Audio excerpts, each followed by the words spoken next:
Chapter 697. President Sheng, your wife is here today. Why did you bring a beautiful lady with you? His business friends began to tease Sheng Bowen. To be honest, Miss Hu and I were not fated to be together, so we parted ways, Sheng Bowen explained tactfully. I see. The other party smiled. If that's the case, there's nothing to hide. I just don't know if this lady. Her surname is Run. Sheng Bowen did not directly tell the other party that this was his secretary. Instead, he introduced her seriously. Her surname was Run. After hearing these 3 words, Run Yufei's emotions were very complicated. Her stomach was churning. It was because of Hu Ran's presence that she felt pressured.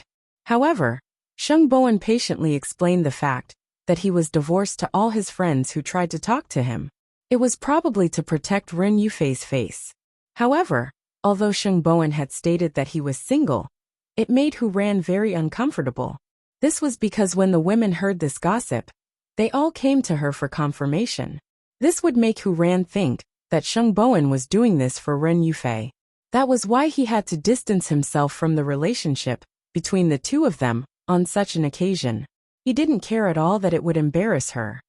Sheng Bowen brought Ren Yufei around to get to know the people. Seeing that she was tired from standing, he let her go to rest. Go sit for a while and eat something. There's still some time before the banquet. Otherwise, you'll feel even more uncomfortable later. Ren Yufei ran for her life and went to the rest area because she felt that the gazes around her seemed to be on her. At this moment, Hu Ran took the opportunity to sit beside her. Hu Ran came over on purpose. Secretary Ran. Miss Hu. I know. Back then, you were Sheng Kai's pawn by third brother's side. I just didn't expect that you haven't been chased away by third brother yet. Hu Ran's words were a little impolite. Do you know? Your presence tonight made me very embarrassed. Everyone came to ask me if I was dumped, if I was cheated on, and who you are. I'm sorry. Ren Yufei apologized, although she did not know why she was apologizing. However, as a secretary, her professionalism reminded her to take a step back. If you still want to accompany third brother to such an occasion in the future, then please check who the guests will be. Only then can you help third brother avoid embarrassment. Otherwise, how sad would it be to be like tonight? It was my negligence, Ren Yufei replied with her head lowered. Being a secretary is your job. I believe that I don't need to teach you what to do. After saying that, Hu Ran got up from Ren Yufei's side and returned to Papa Hu's side. She was here to vent her anger, to vent it on a secretary, although she didn't know why she was so angry. However, Hu Ran did not feel how innocent Ren Yufei was at all. Ren Yufei was indeed a secretary, but she should not be humiliated and trampled on like this.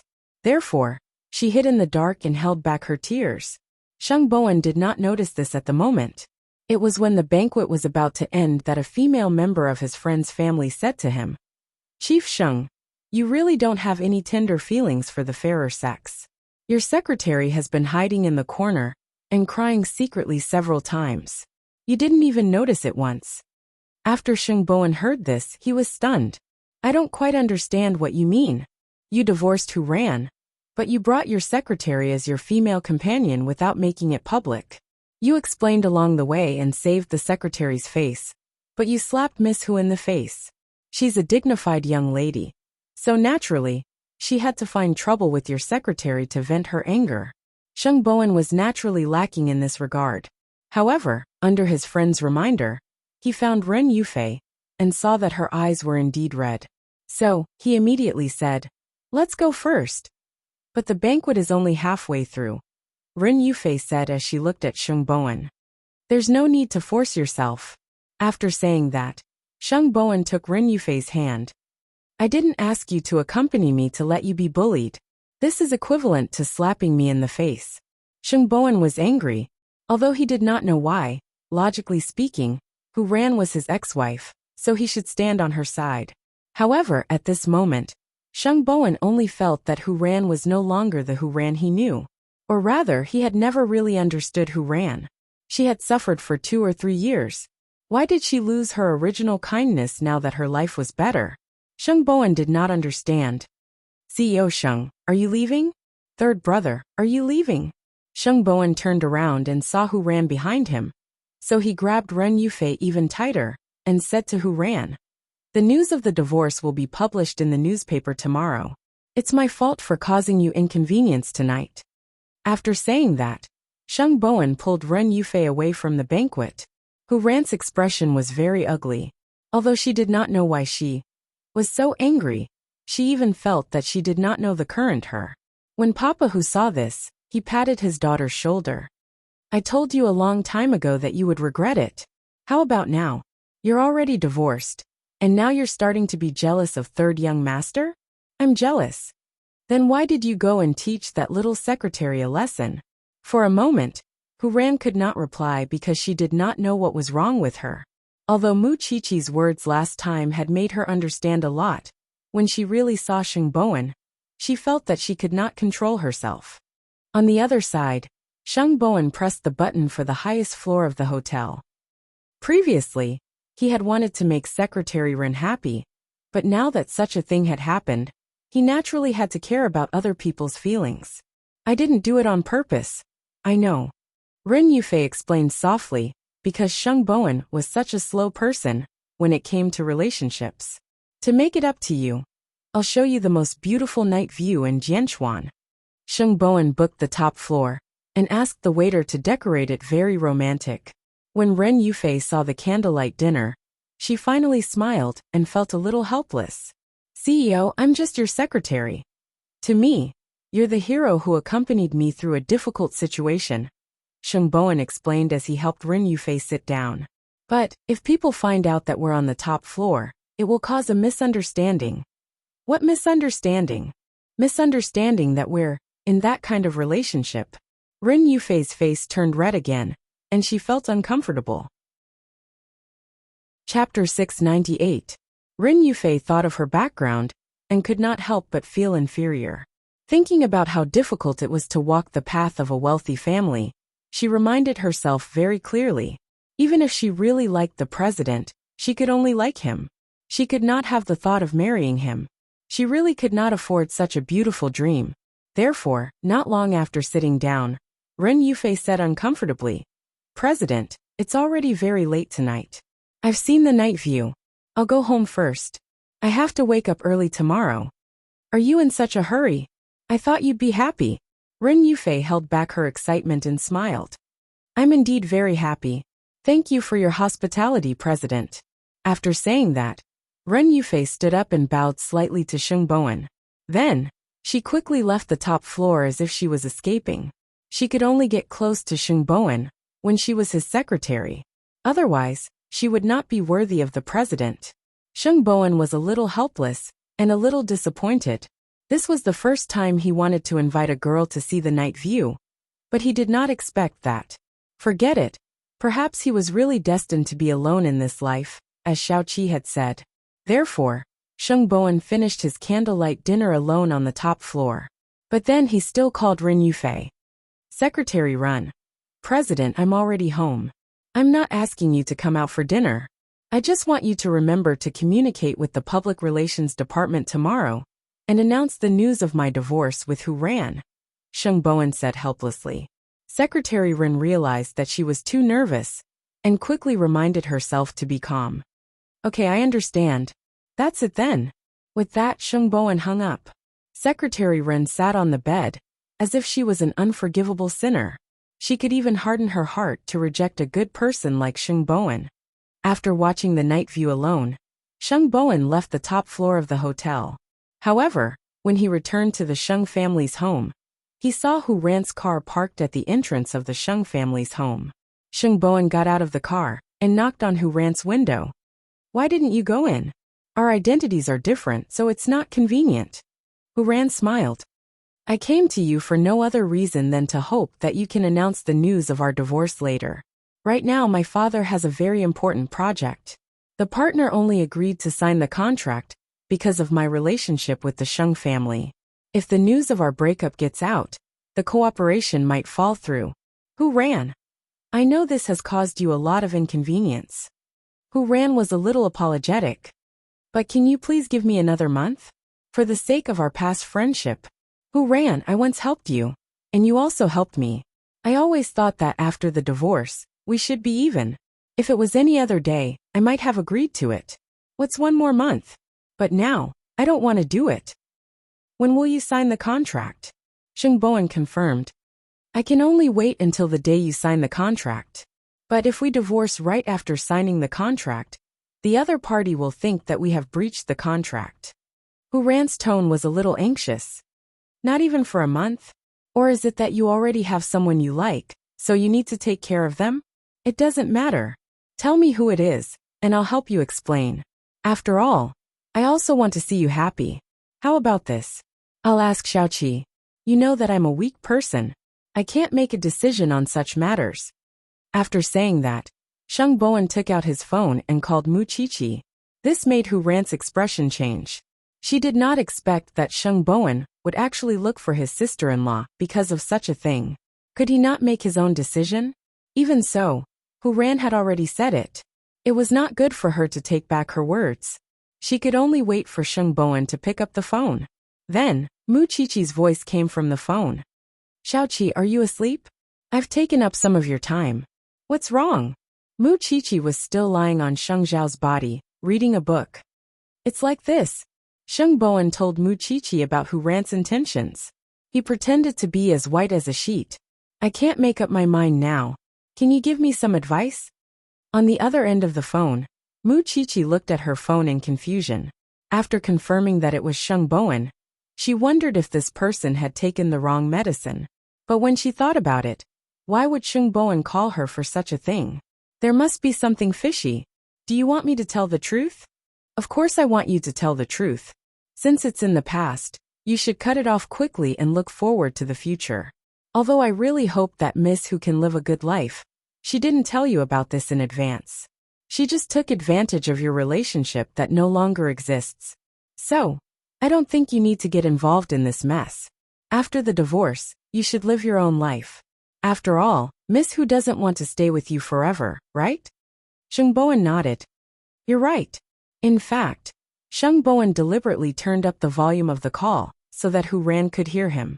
After Hu Ran heard it, her face suddenly turned red. I understand what you mean. Xiao Ran, I hope you will always be the Xiao Ran who keeps your original heart. Having said that, Sheng Bowen hung up the phone and returned to his car.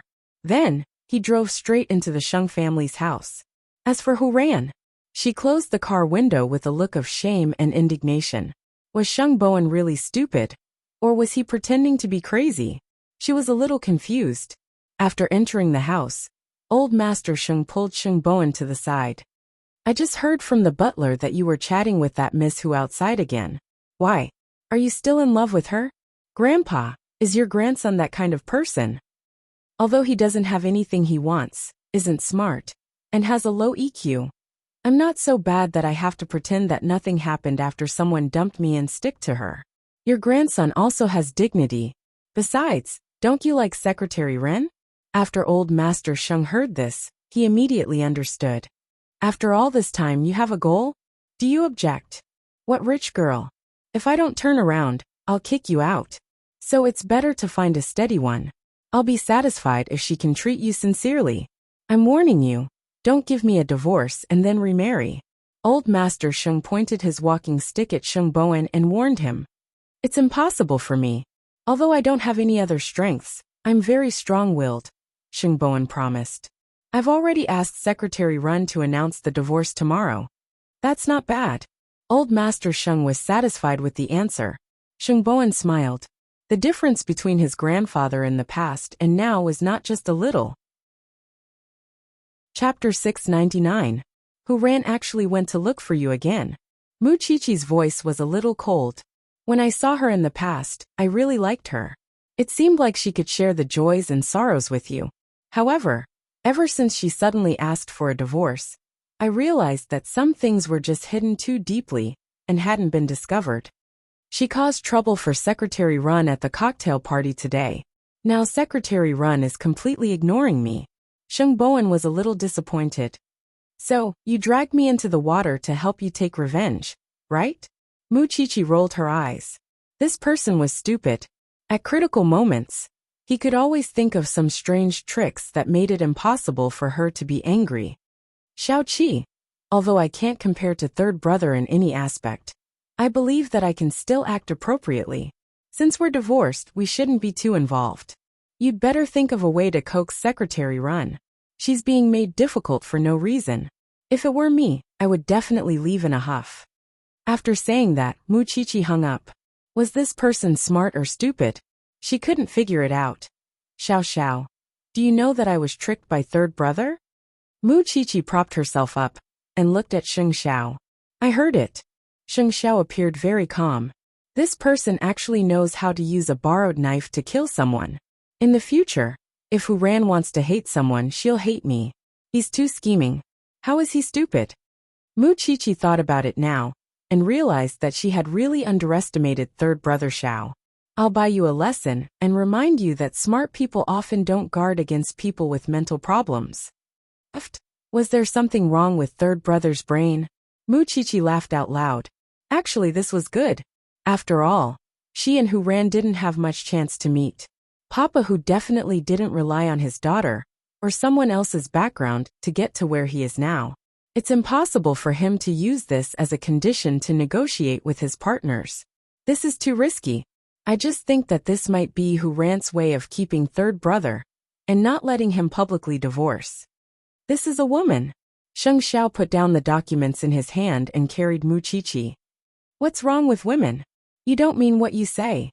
With that, Sheng Xiao left the study and brought the little one to the bathroom. Late at night, the tormented Feng Shanshan spent the whole afternoon clearing out her things from the house and contacted a new house.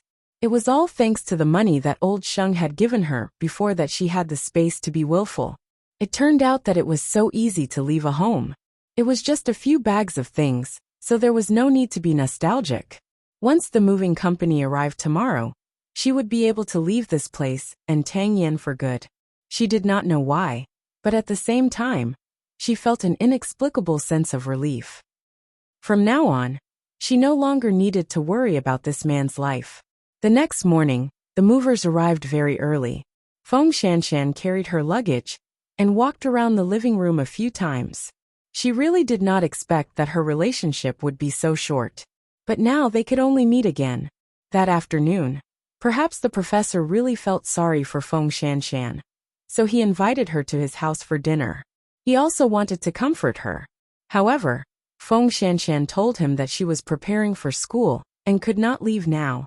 After hearing this, the professor could only sigh. As someone who had been through it, he had a feeling that this girl, his silly nephew, might not be able to keep her. On the same day, Huang Yao announced the divorce of Sheng Bowen and Hu Ran in the afternoon. They did not give Hu Ran any face at all. Papa Hu did not think much of it. After all, not making it public would delay his daughter's search for a partner.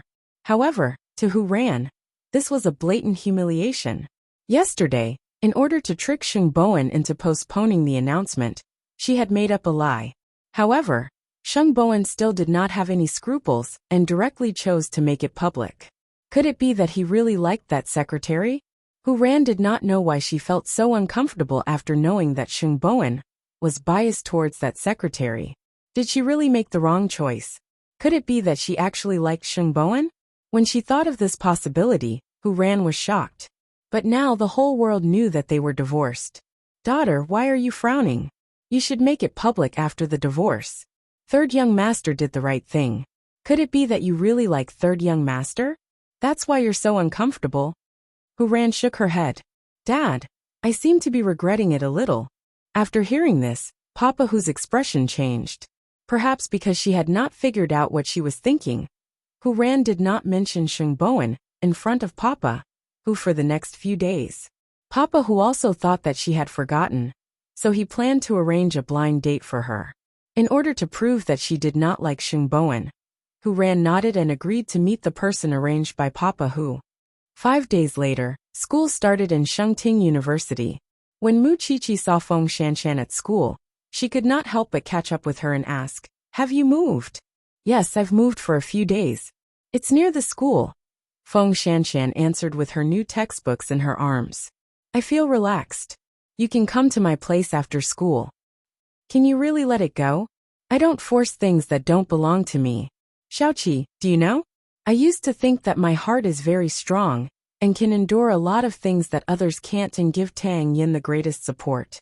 But the continuous blows have told me that I'm just very naive. Feng Shanshan could not help but smile bitterly.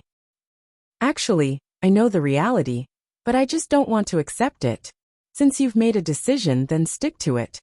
Mu Qiqi and Feng Shanshan walked together. In order to avoid embarrassment, you don't have to go to the laboratory in the future. Anyway, you don't need to monitor me now. That's right. A top student like me can't find a place to intern? When it came to her major, Feng Shanshan regained her confidence. Let me know if you need any help. I don't need you. Feng Shanshan snorted. You'd better have other friends. Mu Qiqi did not take her contempt to heart. After getting along with this person, she would know that she had a sharp tongue, but a soft heart. The two of them chatted and laughed as they went to the classroom. On the other hand, Tang Yin had just finished his mission and returned home at night. He opened the door as usual. He wanted to see Feng Shanshan and explain to her. But after opening the door, he realized that there was nothing in the house that belonged to Feng Shanshan. Chapter 700. Then, he called Feng Shanshan's phone number and found that it had been cancelled. I thought that I could wait for a warm embrace when I go home. Tang Yin threw his phone away and sat on the sofa. He immediately laughed self-deprecatingly. I didn't expect that I would disappear and leave without saying goodbye. At this moment, Tang Yin was a little disappointed. But a moment later, the professor called. Are you home? Come over for dinner. You're alone now anyway. Tang Yin laughed mockingly a few times before getting up and going to the professor's house. In this early spring, the uncle and nephew were eating hot pot around the stove. Have you contacted Shanshan? She changed her number. Tang Yin picked up his wine glass and drank it in one gulp. Look at you. You still feel wrong, don't you? The professor laughed and said a few words of sincerity to Tang Yin.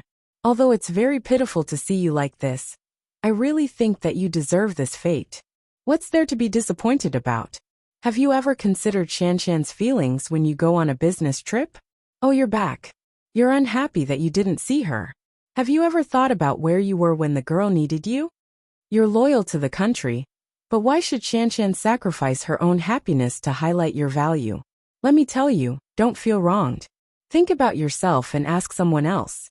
You'd better remember the disappointment you felt when you didn't see her when you went home, because that girl was the same. People have to learn to think from another's perspective. After Tang Yin heard this, he immediately felt that he was too narrow-minded. Maybe I've been too tired these past few days. Let me tell you, if you really like someone else, don't be a chauvinist. Girls don't fall for that anymore. What's wrong with them? They have to wait for you, respect you, and cherish you. There are a lot of men like them out there. It's not just you, Tang Yin. Uncle, forget it. Let's stop here for today, on account that you've broken up. After saying that, Professor Tang stood up and took out a note from his television cabinet. He handed it to Tang Yin. Don't blame me for not helping you. This is the girl's latest address and phone number. Let me tell you, if you don't get her back this time, you're destined to be lonely for the rest of your life. When Tang Yin saw the note, he quietly put it in his pocket. Professor Tang saw that he didn't mean what he said and laughed. You didn't come here for nothing, did you? Alright, I know you want to go home. Let's go. Don't waste your time here. Tang Yin accompanied the professor to finish the last glass of wine, turned around, and left the professor's house. However, he would not take the initiative to find this woman. He wanted her to return to his side on her own. After all, this small courtyard was still under Feng Shanshan's name. He always had a way. The next morning, Feng Shanshan was still in class when she suddenly received a call from the property management. Miss Feng, come home quickly. The water pipe in your house is broken, and it's leaking badly. You have to come quickly to deal with it. Feng Shanshan hid under her seat and answered the phone. Although she did not want to return to that place, it seemed that someone was not back yet. Then I'll come over at noon. Hurry up. You have to deal with it quickly. Feng Shanshan responded and looked at the next class schedule. What's wrong? Mu Qiqi saw that she was absent-minded and quickly asked. There's a leak at home. The property management called me. Take a leave and go back to deal with it. This kind of thing can be big or small, Muchichi advised. I'll take notes of what you want to hear. Consider it a favor from me. I'll rely on you.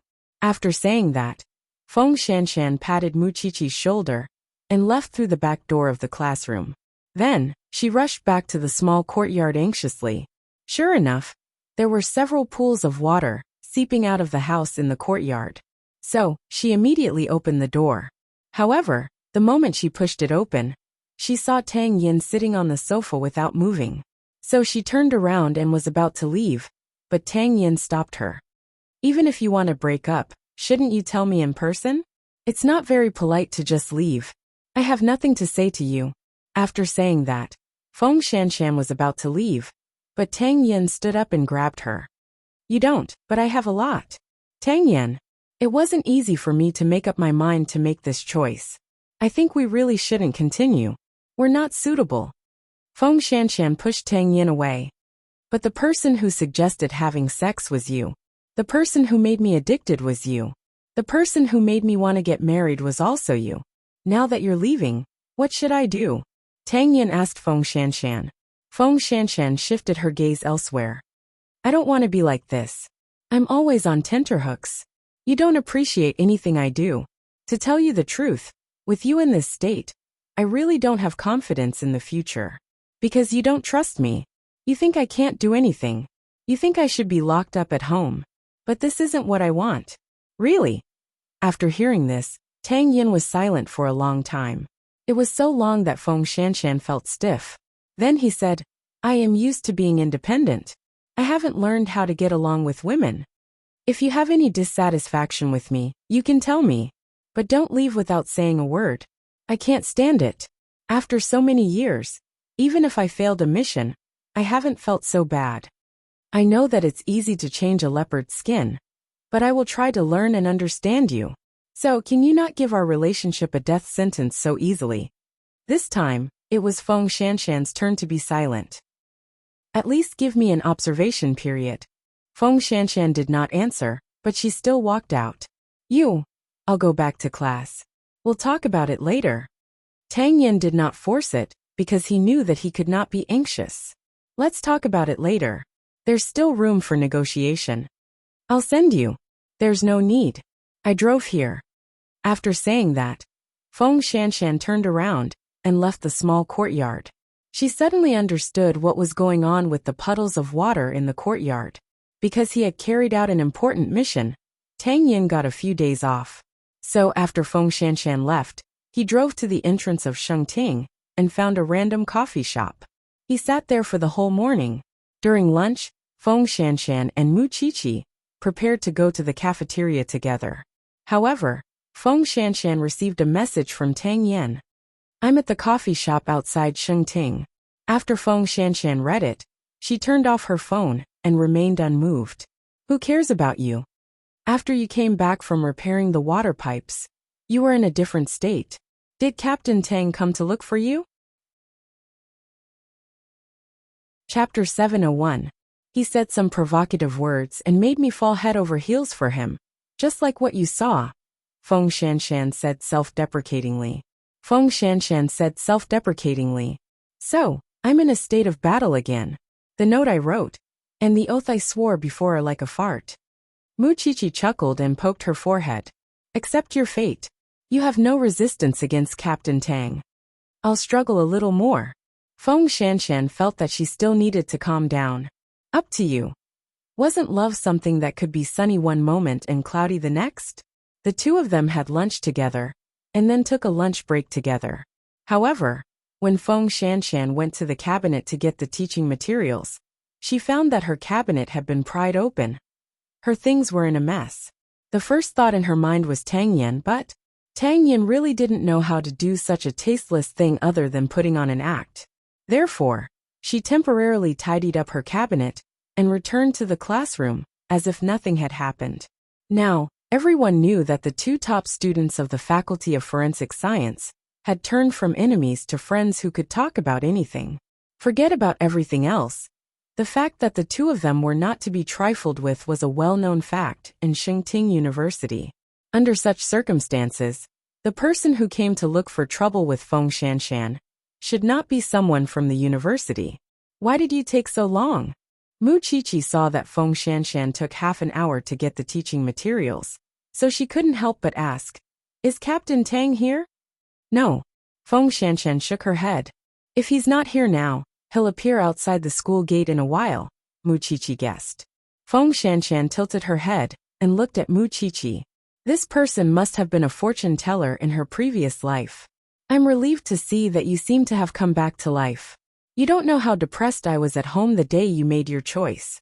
Since you've reconciled with Captain Tang, I'll worry about others." "Are you some kind of matchmaker?" Feng Shanshan scoffed. "You have a mole on your nose. You really look like one. Get lost." Mu Qiqi glared at her.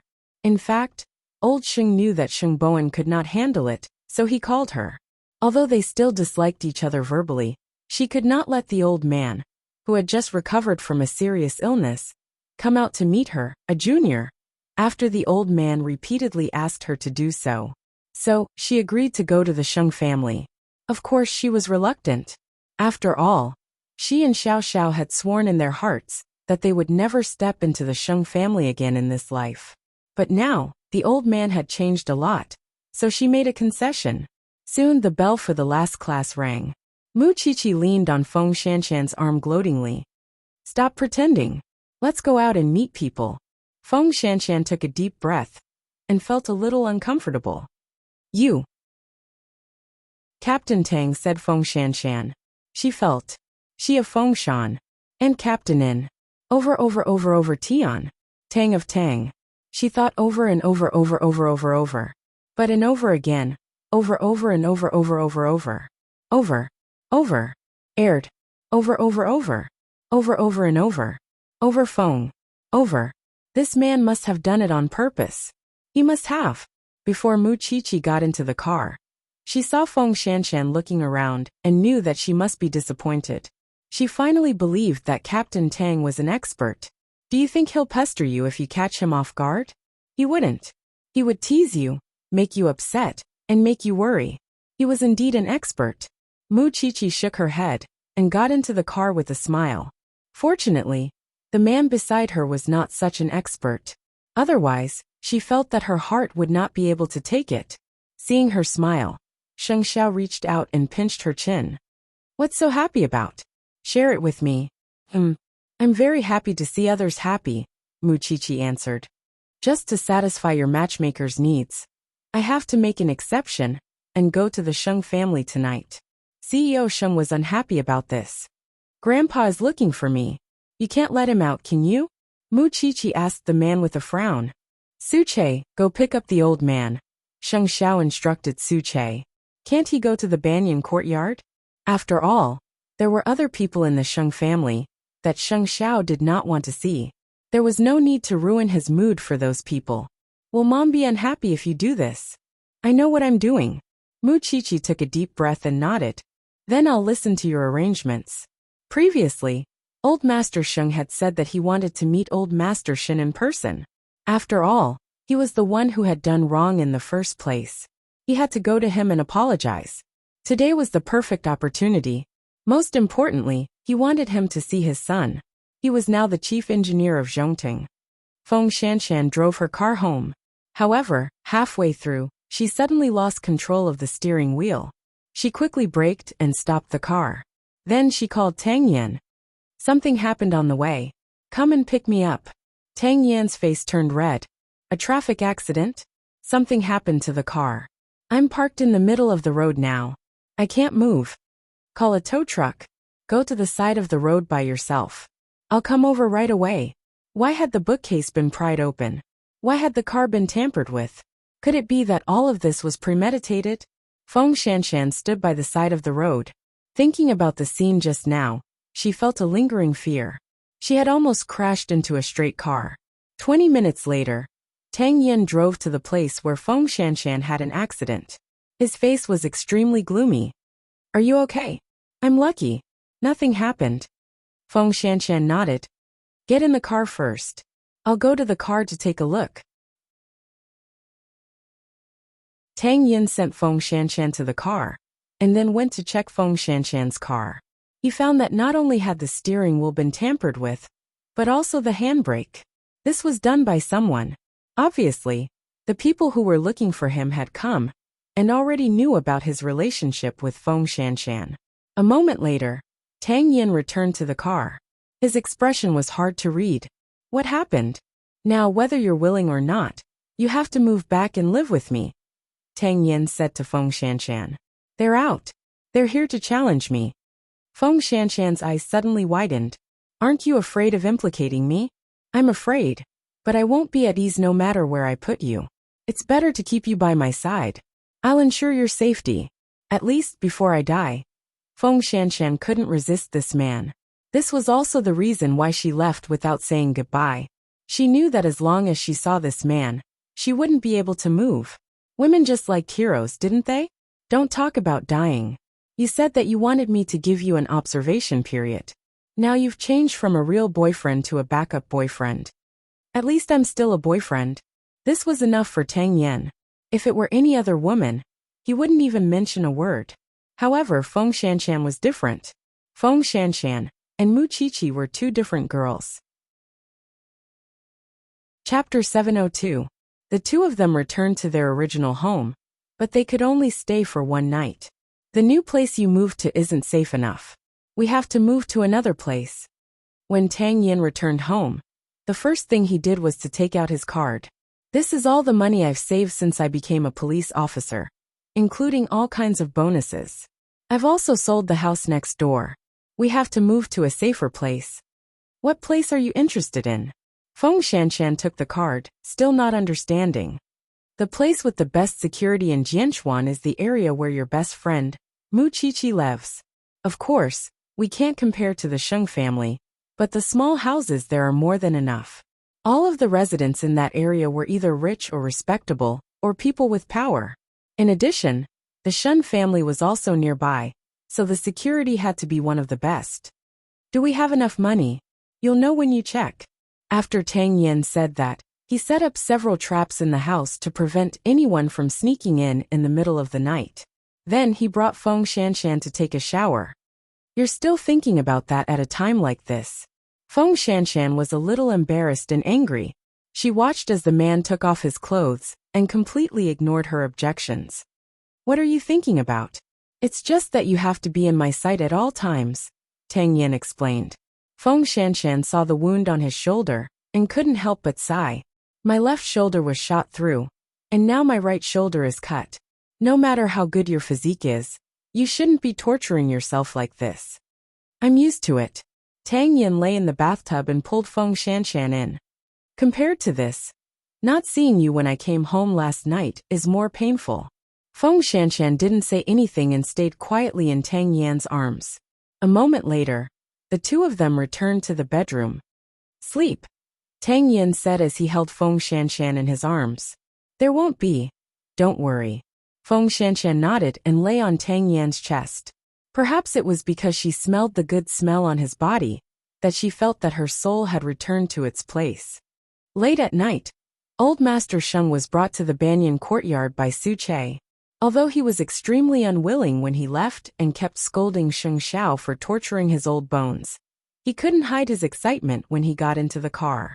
After all, no matter how much conflict he had with his eighth brother in the past, he was still his most beloved grandson.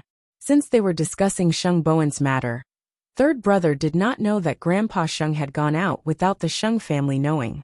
After arriving at the banyan courtyard, Old Master Sheng walked into the house of his unfilial descendants with his walking stick, although he never thought that he would have such a day. After Grandpa Sheng entered the house, although Mama Sheng still hated him, she did not give him a strange look. She just did not talk to Grandpa Sheng. The one who had changed the most was Papa Sheng. He was now the chief engineer of Zhongting, and his entire being had become heroic and extraordinary. It was as if he was a completely different person. I didn't see you care about third brother in the past, but now, you're willing to drag your old bones to work for him. Sheng Xiao, wearing a black turtleneck sweater, walked down from the second floor and sat opposite the old man. Where's Qiqi? Old Master Sheng did not care. Instead, he asked him casually. Here. Mu Chichi followed him downstairs and sat down beside him. Mama Sheng poured tea and water from time to time. She did not join them. She still remembered her husband's death. How much do you know about third brother? I want to know if there's a chance between him and Secretary Run. Well, Mu Chichi glared at him. Didn't you pursue a match in the past? Because of this matter, you've made things difficult for me. Moreover, I don't think my background is bad, but you despise me so much. Girl, are you going to settle old scores with me now? Old Master Sheng also glared at Mu Chichi. What I mean is that I'm afraid that you haven't figured it out yet. After all, Secretary Run is just an ordinary girl. Sheng Xiao quickly stopped the two of them from continuing to mock each other. I just want third brother to be more relaxed now. There's someone who loves him to take care of him. I was wrong about Miss Hu. I just want to make it up to him now. Old Master Sheng admitted defeat. If you sincerely accept Secretary Run, then it'll be very easy. The reason why Secretary Run keeps rejecting third brother is probably because she doesn't want to enter a wealthy family. She feels that a wealthy family is very scary. Since you like her, Grandpa, then find her and treat her well. Treat her like a granddaughter-in-law. Buy whatever she lacks and ask about her well-being. Make your attitude clear. You definitely won't interfere with their development. Are you sure this will work? Old Master Sheng couldn't believe it. She likes third brother very much, but she's afraid of the Sheng family's steps. As the head of the family, you can personally tell her that I don't despise you. Then, she'll naturally have a lot less to worry about. After hearing Mu Chichi's words, Old Master Sheng nodded. It seemed to make sense. Since you say so, I'll give it a try. Also, that Miss Hu doesn't seem to have given up on third brother. Mu Chichi reminded Old Master Sheng. Don't do something stupid again, just because someone else gives you some benefits. I've already died once. What else can't I get over? Old Master Sheng scoffed at Mu Chichi's words. Believe me, as long as you clarify your attitude, Secretary Run will definitely not reject third brother again. Old Master Sheng patted his thigh. I'll believe you this once. When Mama Sheng saw this scene, she suddenly felt that it was a little strange. In the past, Old Master Sheng wanted nothing more than to skin Xiaoqi alive. But now in name, he was here to look for eighth brother. In fact, he spent more time talking to Mu Chichi, one old and one young. Although they were teasing each other, Mama Sheng could tell that this old man still had some indescribable dependence on Xiaoqi. Even his most beloved eighth brother had to stand aside. Since it's settled, I'll go back first. Let your assistant send me off. He's good at driving. Old Master Sheng named Suche and asked for him to send him off. You're going back just like that? Not even 10 minutes. It wasn't easy for Papa Sheng to finish his work and talk to Old Master Sheng. How could there be any overnight hatred between father and son? I still have to go to the Shen family. Moreover, I know that you've become famous and have just won a few awards. You're more successful than me. I've let you down. Old Master Sheng said this from the bottom of his heart. Of course, Papa Sheng was very happy when he heard this. He smiled like a child. However, when Mu Chichi heard that Old Master Sheng was going to the Shen family, she knew that he must be going to apologize. After all, he was the one who insisted on breaking off the engagement between the Shen family and the Sheng family, ruining his friendship with Old Master Shen. Chapter 703. If she deliberately came to cause trouble for Sheng Bowen, then Sheng Bowen might not be able to get past her. Don't worry. The old thing is not like before. It's useless even if there are 10 more who ran. Sheng Xiao put his arm around Mu Chichi's shoulder and turned to Mama Sheng. Mom, let's go up and sleep. Go. Mama Sheng knew what Sheng Xiao wanted to do when she heard his tone. Young people were full of fire. It was just that Xiaoqi's body was suffering. The night breeze blew. Old Master Sheng arrived at the Shen family with Su Che's help. When Huang Yu heard that Old Master Sheng was here, she quickly went to Old Master Shen's pond. Dad, Grandpa Sheng is here. Old Master Shen snorted when he heard that. Was this person here to disturb his night fishing? However, even so, he still asked Huang Yu to invite him to the pond and put the chair down. Old Master Sheng walked in slowly and saw his old friend. Old Shen, are you still angry with me? Who are you? It's not worth it. Old Master Shin was wearing a straw hat and holding a fishing rod. When Old Master Sheng heard this, he knew that this person was not angry anymore. It was just that he was embarrassed. I came here today to apologize to you. Otherwise, I don't even know when my old bones will be buried. After hearing this, Old Master Shin finally turned around. You know that you're already so old, but you're still making trouble. It's your turn. Are you fishing? Fishing. They were both old friends. They did not have time to care so much. As long as Old Master Sheng apologized, Old Master Shin planned to forgive him.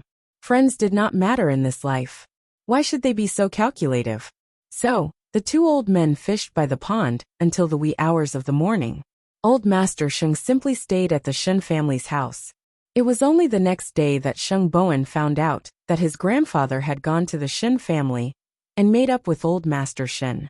However, when he arrived at Huang Yao, he found out that Secretary Ren did not come to work at all.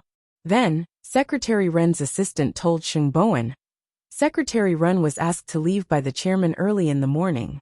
The president asks you to work in peace. Grandpa? He still hasn't changed, he wants to.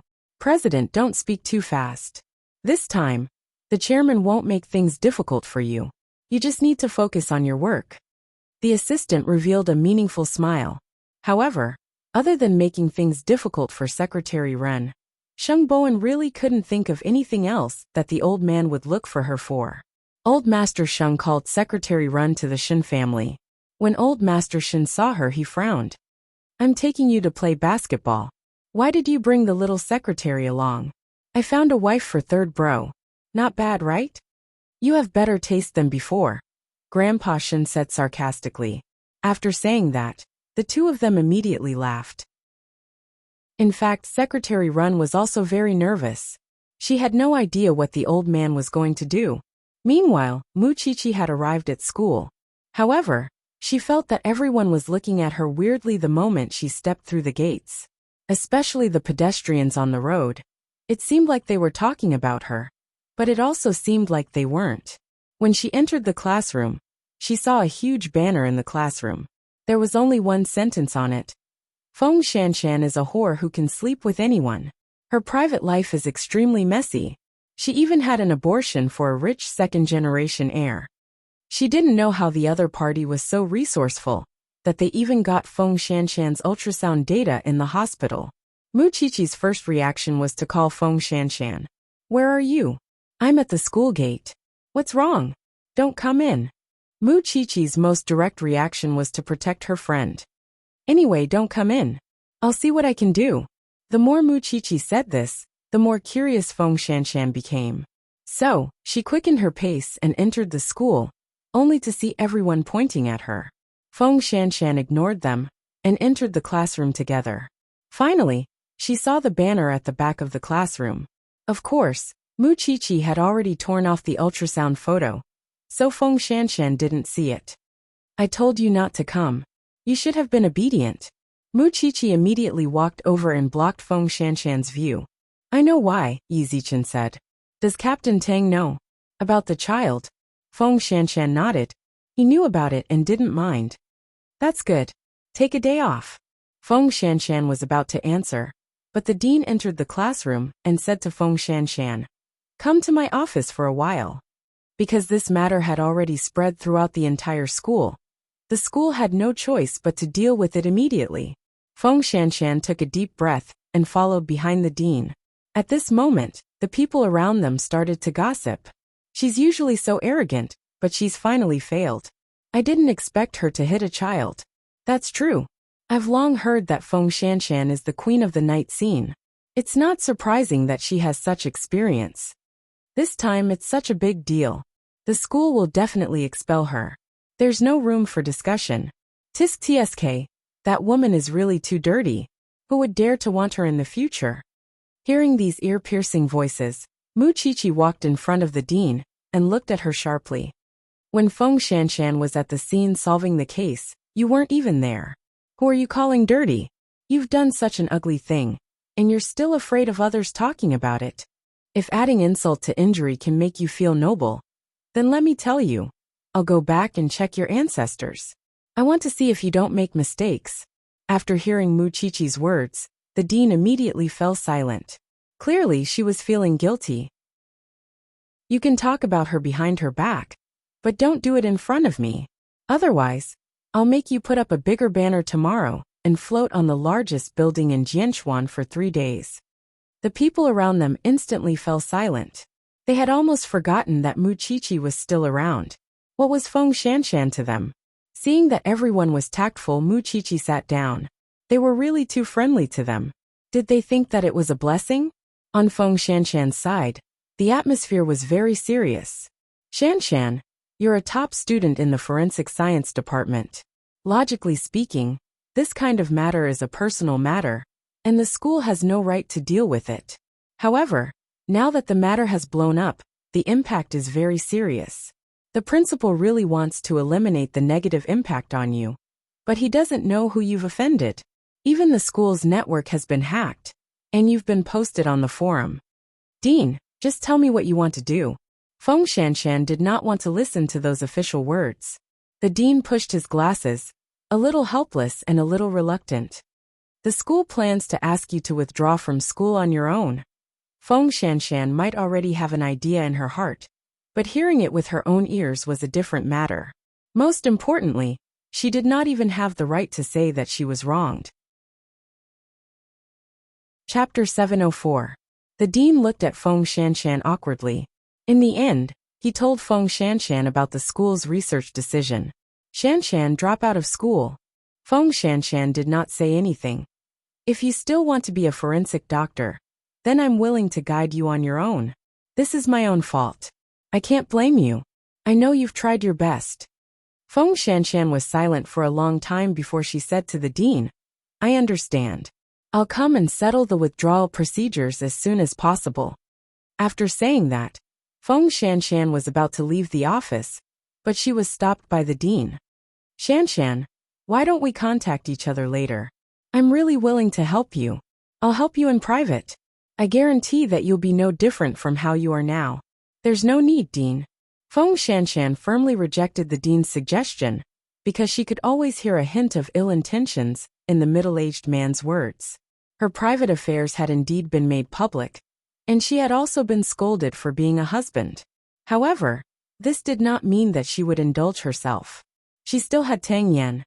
After Feng Shanshan left the classroom, she saw Mu Qiqi leaning against the wall. Their gazes met, and they did not speak. However, Mu Qiqi could more or less guess how the school would deal with it. You said just now that you know what's going on. Tell me, who's trying to mess with you behind the scenes? Tang Yan's enemy has been released from prison. He probably knows about my relationship with him, so he wants to use me to issue a challenge to Tang Yan, Feng Shanshan replied. However, I can't refute it. After all, these are the facts. Then what do you plan to do in the future? I don't know. We'll cross the bridge when we get there, Feng Shanshan replied with her head lowered. Feng Shanshan lowered her head and answered, although I know it's Tang Yan's enemy, I still have to find out who's behind this. Then you can go back. I'll make 2 copies of the notes. I won't leave you out, Mu Qiqi promised. I think Captain Tang probably needs time to deal with these problems. Call me if you need anything. You actually don't know how to comfort me. Do you? Mu Qiqi was disdainful. You don't need it. However, it's really time to investigate who brought those things from society into the pure campus. Give Captain Tang a call. After all, he's the one who caused it. Of course, do you think I'll let him have it easy? After Feng Shanshan said that, she took out her phone. However, just as the two of them walked to the entrance of Shengting, Feng Shanshan suddenly reminded Mu Qiqi, be careful of that old man from the faculty. He's not easy to deal with. What did he do to you? Is there any lack of social news? Using graduation certificates to coerce students to sacrifice themselves. I think that's what he meant just now. After hearing that, Mu Qiqi's eyes unconsciously deepened. All right, I'll come back another day to complete the withdrawal procedures. Mu Qiqi watched Feng Shanshan leave. Then she returned to the classroom. However, she had a feeling that the person who ruined Feng Shanshan's reputation in school was a student from Shengting. As for the dean, he might have to suffer a little. When Tang Yin heard about what happened to Feng Shanshan, he immediately drove to Shengting. Without saying a word, he dragged Feng Shanshan into the off-road vehicle. If the school doesn't allow it, I'll teach you personally. In a few years, you can take the civil service exam and become a forensic doctor. That's easy for you to say. You're so busy. How would you have time to care about me? Moreover, what about the clinical anatomy class? I can't just kill someone to do experiments, can I? Uncle can completely solve this problem, Tang Yin said mysteriously. After saying so much, is your enemy really hiding in the school? No, it's that person's younger brother. He knows about our relationship, so he attacked you, Tang Yin explained. I just didn't expect that these dirty and despicable methods would be used on a woman. I'm sorry. Don't say these useless things. What I need is practical compensation. Just as you said, I need a degree, and I want to become a forensic doctor. So, I don't ask you to teach me personally, but when I'm studying on my own, I can really contribute some effort. Feng Shanshan's words were out of Tang Yan's expectations. He thought that she would comfort him like other women and say that these sacrifices were okay. If Feng Shanshan really said that, he would feel guilty instead. I'll remember it. Tang Yin also answered seriously. Feng Shanshan was satisfied and closed her eyes to rest. Did that group of people only have this kind of method? He dared to lay his hands on a woman who was so weak that she could not even trust a chicken. Seeing that Feng Shanshan was not shy, Tang Yin urged her. In that case, go look at the house as soon as possible and move in as soon as possible. In that case, I'm really going to be Mu Qiqi's neighbor. Feng Shanshan smiled. However, Tang Yin knew that she would not be as relaxed as she appeared on the surface. After Feng Shanshan left the school, Mu Qiqi became a loner again. With the image of a cold and aloof scholar, and the identity of the Sheng family's little bride, she could still do whatever she wanted in the school. After class, Mu Qiqi saw the dean passing by the classroom corridor. Suddenly, a thought flashed through her mind. At this time, Feng Shanshan also sent Mu Qiqi a text message, reminding her to be careful of someone. If nothing unexpected happened, that person was the mastermind who exposed Feng Shanshan's private affairs. Mu Qiqi looked at this person's name carefully, and suddenly felt that it was very ironic. This was because in the eyes of the teachers and classmates in the Department of Foreign Languages, this boy was a good student with excellent character in academics. Of course, Mu Qiqi would not be so stupid as to look for this person in private. After all, she did not want to put herself in danger. However, she always had a way to avenge Feng Shanshan. Thinking of this, Mu Qiqi called Sheng Xiao. Xiao Xiao, pick up Su Che. I want to confirm something. At this moment in the afternoon, on the golf course, there were two old men taking a leisurely stroll on the grass. Secretary Run followed behind Old Master Sheng silently, but it was obvious that she was not used to it. Moreover, she was terrified. Secretary Run. Chairman. Ren Yufei quivered and immediately responded. Come to my side. Old Master Sheng reminded Ren Yufei and walked side by side with him. If you follow behind me, I really can't see your expression. Yes. Ren Yufei mustered up her courage and walked up. Calling you here must have scared you. I just want to ask you one thing. Do you like our third brother? Do you want to be his wife? Ren Yufei was stunned on the spot, her whole body stiff. Chairman, don't be nervous.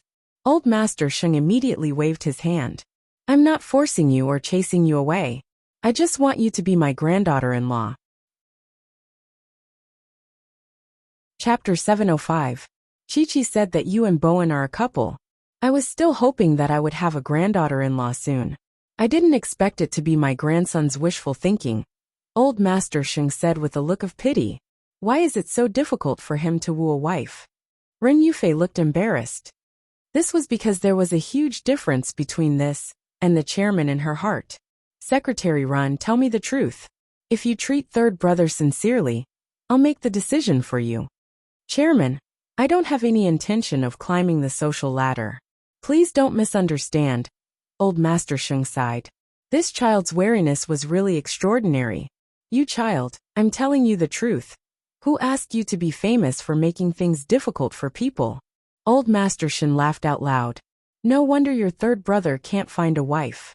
Everyone is afraid of a difficult grandfather like you. Who would dare to come to his door? Old Shun, don't be sarcastic. Can you help me persuade her? Old Master Shun was helpless. What Chi-Chi said is useless. How is what Xiao-Qi said useless? You're the one who didn't put in enough effort. Old Master Shen rolled his eyes and then explained to Ren Yufei. Xiaoren, I'll call you that for now. This old man used to be very bad. But ever since he was stabbed in the head, he's back to normal. So you don't have to worry about him tricking you. He'll send you a plane ticket tomorrow to send you abroad. Just tell me the truth. Do you have any feelings for third brother of the Sheng family? He really wants you to be his granddaughter-in-law. Ren Yufei looked at the two elders for a long time, and finally believed old Master Sheng's sincerity. Don't worry. This old man isn't satisfied with anyone taking care of third brother now. It's only you, so he can rest assured. The president is a very good man. Without waiting for Ren Yufei to finish, the two old men nodded. Then it's settled. Ren Yufei was confused, because to the two old men, as long as she didn't hate Sheng Bowen, and didn't directly reject him, it meant that she was interested in Sheng Bowen. A moment later, Sheng Bowen's figure appeared in the grass. This person had hurriedly finished all his official business, and looked for the two of them. Why are you here so eagerly? Old Master Sheng asked knowingly. Can I eat Secretary Ren? Grandpa, she is my secretary. I have a lot of things for her to deal with. Sheng Bowen quickly found an excuse. Secretary my ass. Let me tell you, don't order Xiaoren around. She is now my granddaughter-in-law. Old Master Sheng snorted. Go find yourself a male assistant. Look at eighth brother. He never makes Chi-Chi worry. When Sheng Bowen heard that, he felt as if he had been struck by lightning. Grandpa, what are you? If I had to wait for you to make a move, my old bones would probably have melted into slag, so I couldn't wait any longer. Little Run is innocent and pretty good. I don't object to the two of you dating at all. If possible, consider getting married early. Sheng Bowen looked embarrassed when he heard that. Grandpa, Secretary Run and I. You're doing this too? Old Master Sheng snorted. You weren't in a hurry to announce your divorce with who ran before. Why are you suddenly cutting ties with her? Do you dare to swear that it really has nothing to do with Xiaoren? Ahem. Sheng Bowen coughed lightly. But everything has to be done step by step. I'm not asking you to do anything. I'm just expressing my attitude. If Xiaoren marries into the Sheng family, I definitely won't make things difficult for her. I'll even love her like she's my own granddaughter. Don't let me scare her away. Old Master Sheng pointed at Sheng Bowen with his walking stick and said, You have to work hard for me. After all this time, she still hasn't accepted you. Sheng Bowen's face really couldn't hang on this time. Alright, you're Grandpa Shun, and I still have to continue catching up. The two of you can go. If there's nothing else, bring Xiaoren back for dinner. Sheng Bowen was completely shocked. He directly pulled Ren Yufei and left. After getting into the car, Sheng Bowen explained, Well, don't take it to heart. Ren Yufei was stunned for a few seconds before she suddenly laughed. Actually, the chairman is quite cute. That's now. No matter what, you should consider what Grandpa said. Ren Yufei looked at Sheng Bowen in astonishment. I don't seem to treat you as just a partner. Sheng Bowen took advantage of the momentum that old Master Sheng had given him, and took the opportunity to confess. Especially when I see you being bullied. Therefore, when Hu Ran begged him not to announce the divorce, he did not hesitate at all, and let Chi-Chi play with Hu Ran. Ren Yufei's face suddenly turned red to her neck. If you don't answer, I'll take it as a yes. But Miss Hu seems to still have feelings for you. She was the one who brought up the divorce. No matter what she thinks, to me, that marriage is in the past. I'm not a doll. She wants a new life, so she can bring up the divorce. She's still worried about the past, so I have to cooperate. There's no such thing in this world, Sheng Bowen answered seriously. Yufei, let's give it a try, okay? You're too sudden. No, it's the accumulation of time. When no one believed in me, only you gave me trust. You felt that with my personality, I could manage Huang Ya well. During my most difficult time, you also fought for me on the front line. I haven't forgotten all of this. Ren Yufei was silent again. Or rather, she was in disbelief. So I'm really not sudden. At this moment, Ren Yufei finally understood what kind of girl Shengbowen wanted. He seemed to be calm and needed a burning fire, but in fact he was not. He was sentient, but he was born with a slow reaction time. In other words, he wanted to find a drizzle that moistened things silently. I can try, but I'm a person who backs down easily. You back then promised Sheng Kai to seduce me? Shengbowen laughed. Do you want to tell him that you've completed the mission? Ren Yufei saw that he could still joke, so she relaxed. Promise me that you won't do anything excessive in the company. As you wish. Shengbowen cried out in his heart. The old man had finally done a good deed, and acted as a divine assistant. Of course, he did not know that Mu Chichi was the one who came up with the idea behind the scenes. He just did not know what kind of expression Hu Ran would have if she found out about this. Back then, she was unwilling to be bland with Shengbowen, but after leaving, she realized that she was worried about this man again. Now that Shengbowen had Ren Yufei, could she really let go of the past?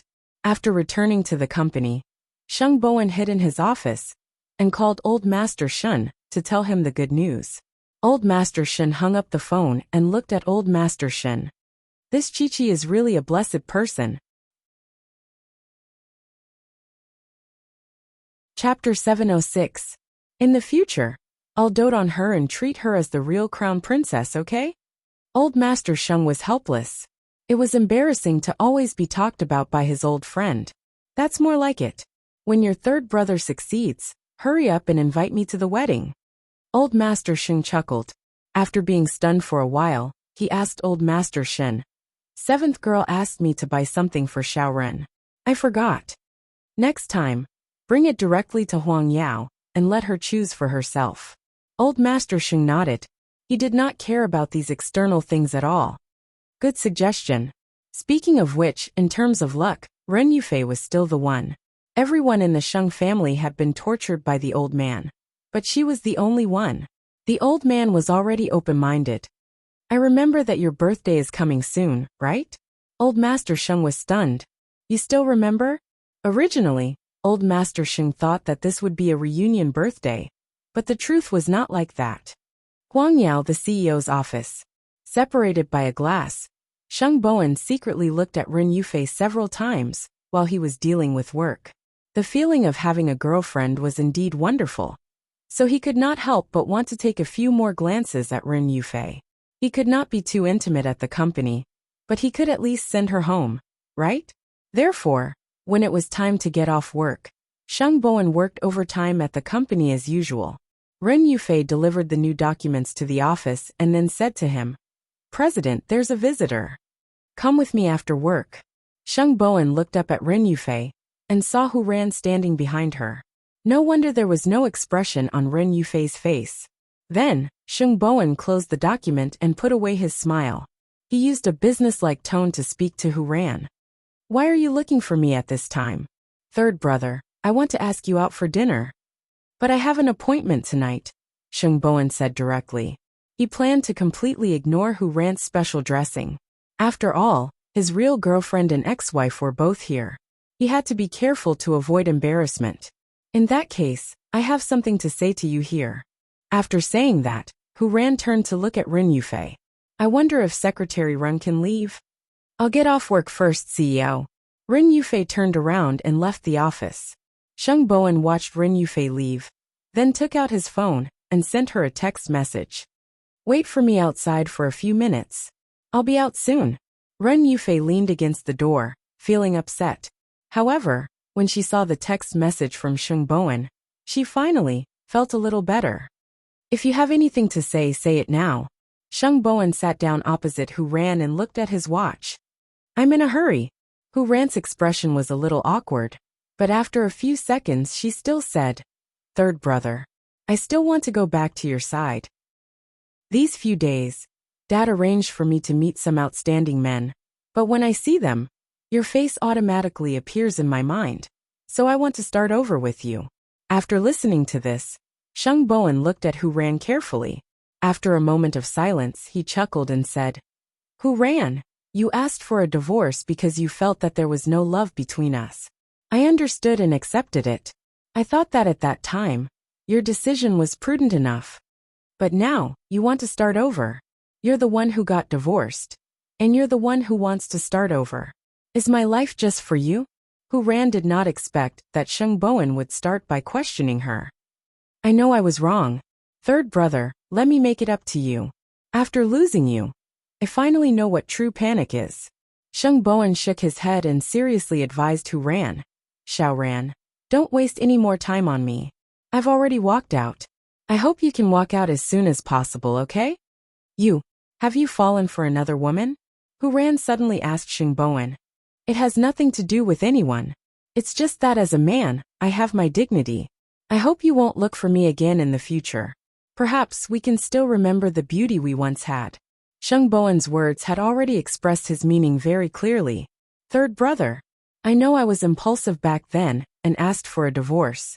But it's precisely because of that I had to lower myself to look for you. I don't treat you as a toy. You're my benefactor. From Hu Ran's eyes, Sheng Bowen did not see her feelings. All he saw was her unwillingness. She did not know when she had started to treat the loyal Sheng Bowen as her own. Before the divorce, she had never felt it. But after the divorce, she slowly realized this fact. In the past, she thought that Sheng Bowen was there, and that he was soft-hearted. As long as she told him that she regretted it, he would definitely agree to remarry. In fact, Hu Ran had always held such a thought in her heart. However, although Sheng Bowen was a slow-witted person, he was not a fool after all. He understood a lot of things. Moreover, a person who could spend 2 years pretending to be a fool would not be as healthy as a normal person. It was just that she might have hidden a side that she did not realize.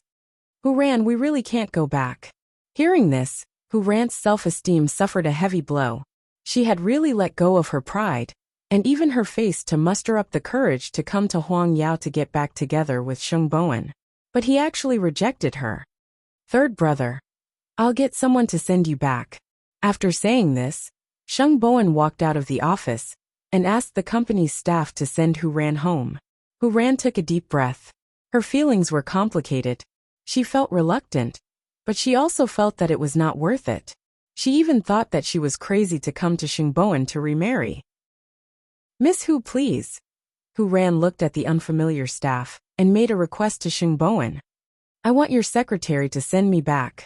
We have a social engagement at 6:30. We can't send you back. Sheng Bowen's tone was very light, but very decisive. He did not give her any room to refuse. Hu Ran chuckled and nodded. I understand. Having said that, she turned around and left Huang Yao. It turned out that she was too confident in herself. Sheng Bowen looked easy to bully and control, but once he had decided on something, even 9 bulls could not pull him back. Most importantly, his secretary. A woman's intuition was definitely right. Her secretary definitely had a special relationship with Sheng Bowen. How long had they been divorced? Sheng Bowen was said to be loyal, but didn't he still fall in love with everyone he saw? However, she did not expect that she and Sheng Bowen were divorced. Since there was no relationship, wasn't it Sheng Bowen's freedom to like whoever he wanted? After Hu Ran left, Sheng Bowen felt quite distressed. He also began to consider letting Ren Yufei no longer be his secretary. Chapter 707. Ren Yufei sat in the secretary's seat and watched Sheng Bowen and Hu Ran talk. Seeing this scene, her expression naturally did not look good. Sheng Bowen felt a little guilty. On the first day Ren Yufei became his girlfriend, he had to let her see such a scene. Therefore, after everyone in the company left, Sheng Bowen walked up to Ren Yufei and said to her, I don't want you to see such a scene. Rich ex-wife, remarried man. It seems that every word is pressing down on you. I don't want you to carry these burdens. After Ren Yufei heard this, she suddenly felt a little sorry for him. She knew that Sheng Bowen was not the kind of man who would change his mind. His rejection was also very powerful. However, he did not have the lethality of Sheng Xiao, so others often did not take his rejection seriously. President, I want to give myself a promotion, Ren Yufei said thoughtfully. I want to be your special assistant. I'll choose another secretary. What do you think? This way, Ren Yufei's daily work would not change, but she would have more freedom. Moreover, She could also find an excuse to refuse Hu Ran. Since she had agreed to give it a try today, she could not back down. I'll arrange to find someone tomorrow. Can you get off work now, Secretary Ren? Sheng Bowen put one hand in his trouser pocket and asked Ren Yufei in a carefree manner. Ren Yufei nodded. Yes. Where do you want to go? I want to go home, Ren Yufei said as she picked up the documents. Go home and continue to do the work you arranged. Then I'll send you. I'll drive. You've been working all day. After saying that, Ren Yufei followed behind Sheng Bowen. The two of them went to the parking lot of Huang Yao one after another. Then, Ren Yufei sat in the driver's seat. However, because it was rush hour, the road was very congested, and it was raining. So when Ren Yufei drove to the door, Sheng Bowen had already fallen asleep against the backrest. He was very quiet when he slept, and he did not have bad habits like snoring. Ren Yufei parked the car at the door and could not bear to wake him up. However, Grandpa Sheng somehow got her phone number and called her directly. Xiao Ren, the chef at home made delicious food today. Come back with third brother for dinner. There are a lot of rooms in the Sheng family. If you stay late tonight, you can rest at the Sheng family's place. Grandpa Sheng was a little surprised. Chairman, I'm already home. I'm sorry. I see. What a pity. When are you coming? There's a chance. Ren Yufei's body began to heat up. It was mainly because old Master Sheng was too enthusiastic. She really couldn't stand it. Sheng Bowen heard the sound and woke up. He looked at Ren Yufei. Grandpa called. Yes, but I can't handle the chairman like this. Looks like you'll have to get used to it in the future. After saying that, Sheng Bowen looked around. We're at your house. Go up. See you tomorrow. Yes. Ren Yufei released her seatbelt and was about to get out of the car when Sheng Bowen suddenly grabbed her arm and pulled her into his arms. Today I'm really happy. Ren Yufei wanted to struggle, but when she heard this, her heart softened and she let Sheng Bowen hug her. It's this steadfast feeling that makes me feel very comfortable and relaxed. Then, Ren Yufei withdrew from Sheng Bowen's arms. See you tomorrow. Sheng Bowen knew that this was the little bud of love. He loved Ren Yufei's reassuring scent, so he wanted to take good care of her. However, when he thought of Hu Ran, he suddenly put away his gentle expression. He had to admit that he had no way to deal with such a person. He had to ask Mu Qiqi for advice. At this moment, Mu Qiqi was confirming whether what happened to Feng Shanshan in school was done by that top student. If it was really the case, then Mu Qiqi would definitely give him a taste of his own medicine. I've checked most of the school's surveillance cameras. Although I didn't really capture this person, he's in every video. In addition, I've been to the hospital and asked the medical staff. From the hospital's surveillance cameras, he was the one who went to the medical staff to deal with Feng Shanshan's case. After hearing Su Che's words, Mu Qiqi nodded. That's right. He used such a shameless method to deal with a girl, and he still dares to call himself an excellent student. Originally, he shouldn't be compared to a criminal, but from the looks of it now, he's still a brother after all. He has the genes to harm others. After hearing Mu Qiqi's words, Sheng Xiao pinched Mu Qiqi's chin and looked into her eyes. I think you haven't encountered a setback in a long time, so your hands are itching, right? When Su Che saw this, he quickly retreated.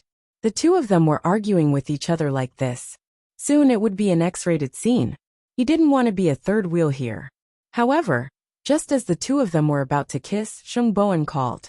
Mu Qiqi immediately pushed Sheng Xiao away. Go take a shower. Sheng Xiao looked at Mu Qiqi mockingly. This little one had all kinds of tricks up her sleeves all day long. However, he spoiled her. There was nothing he could do. So, Sheng Xiao got up and went straight to the bathroom from the study. When Mu Qiqi saw that it was Sheng Bowen's call, she immediately picked it up. What's wrong? Third brother. There's something I want to ask you. Sheng Bowen was downstairs from Ren Yufei's house, because he didn't want Ren Yufei to bump into Hu Ran looking for him endlessly again. Is there any way to make Hu Ran give up completely? Did she do something shocking again? Mu Qiqi guessed. She came to me to remarry. Mu Qiqi was speechless. Does this person have a dual personality? No matter how bad she was in the past, she wouldn't be so persistent. In the end, she still can't accept it. Muchichi said helplessly. As you, of course, you can only give her the cold shoulder, avoid her, and forget her existence. Otherwise, she will think that you're just acting coquettishly with her. She came to Huangyao today, and was seen by Secretary Run. Muchichi rolled her eyes. Why did she go to Huangyao to look for you? It's because she has already smelled the adultery between you and Secretary Run. She wants to test you. If she finds out about your relationship, she will definitely go crazy. But I'm open and above board. Let me think of a way. Muchichi fell into deep thought. Give me some time. Hu Ran was not going overboard now. She was just pestering him, so there was no need to use any ruthless methods on her. However, the relationship between third brother and Secretary Run had just sprouted. If Hu Ran appeared frequently, wouldn't their relationship be unstable? I feel that I'm very useless. My words and actions don't seem to have any deterrence to others. At this time, I'm a little envious of eighth brother.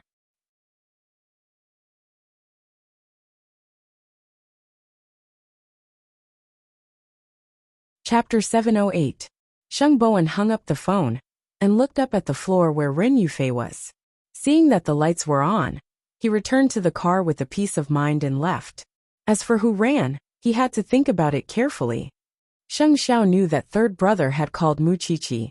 When he was lying on the bed, he pinched the little thing's chin and asked condescendingly, "Are you someone else's lousy advisor now?"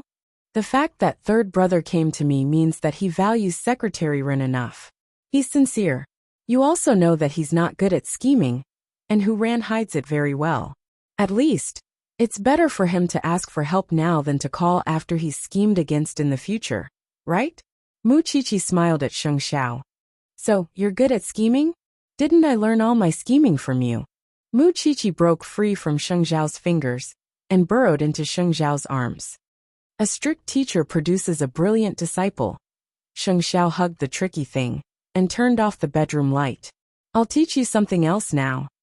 Although it was early spring, March in Jianchuan was still very cold. After Hu Ran was rejected by Sheng Bowen, she stood in the garden in the cold wind for most of the night. She felt ashamed and resentful when she thought about it. In her heart, Sheng Bowen had always been a loyal dog. He was loyal and righteous, so she felt that she would definitely win over Sheng Bowen. However, she did not expect that men were fickle. Papa Hu saw his daughter sitting in the garden and found it difficult to understand, so he went out to persuade her. It's so late at night. Shouldn't you rest? Dad, I went to third brother today to remarry. Papa Hu was shocked when he heard that. You. But he rejected me. Hu Ran's words were a little unbelievable. He didn't care about the status of husband and wife at all. He rejected me very straightforwardly. Xiao Ran, I feel that you've changed a lot recently. Papa Hu sat down beside Hu Ran. Divorce is your choice. Since you've already walked out of the Sheng family, why bother going back? Can't I go back on my choice? Papa Hu saw that his daughter seemed to be stuck in a dead end. So he patted her shoulder and said, You only think that way because you haven't met a better person. Xiao Ran, you are the daughter of the dignified Hu family and the apple of my eye. Why are you rushing to throw yourself at someone else? Dad, I can't accept this. Alright, after a long time you'll fade away. Listen to Daddy. Hu Ran did not say anything. She still sat in the yard. No matter how she thought about it, she felt that she had been humiliated by Sheng Bowen. Most importantly, what was the relationship between Sheng Bowen and his secretary? Was there anything unusual going on between them during their marriage? She had to find out the answer. She had been a fool for a few years, and had been bullied for a few years.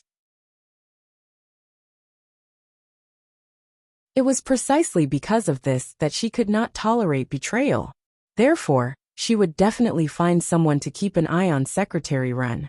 However, she did not know that Sheng Bowen had already asked Muchichi to help him.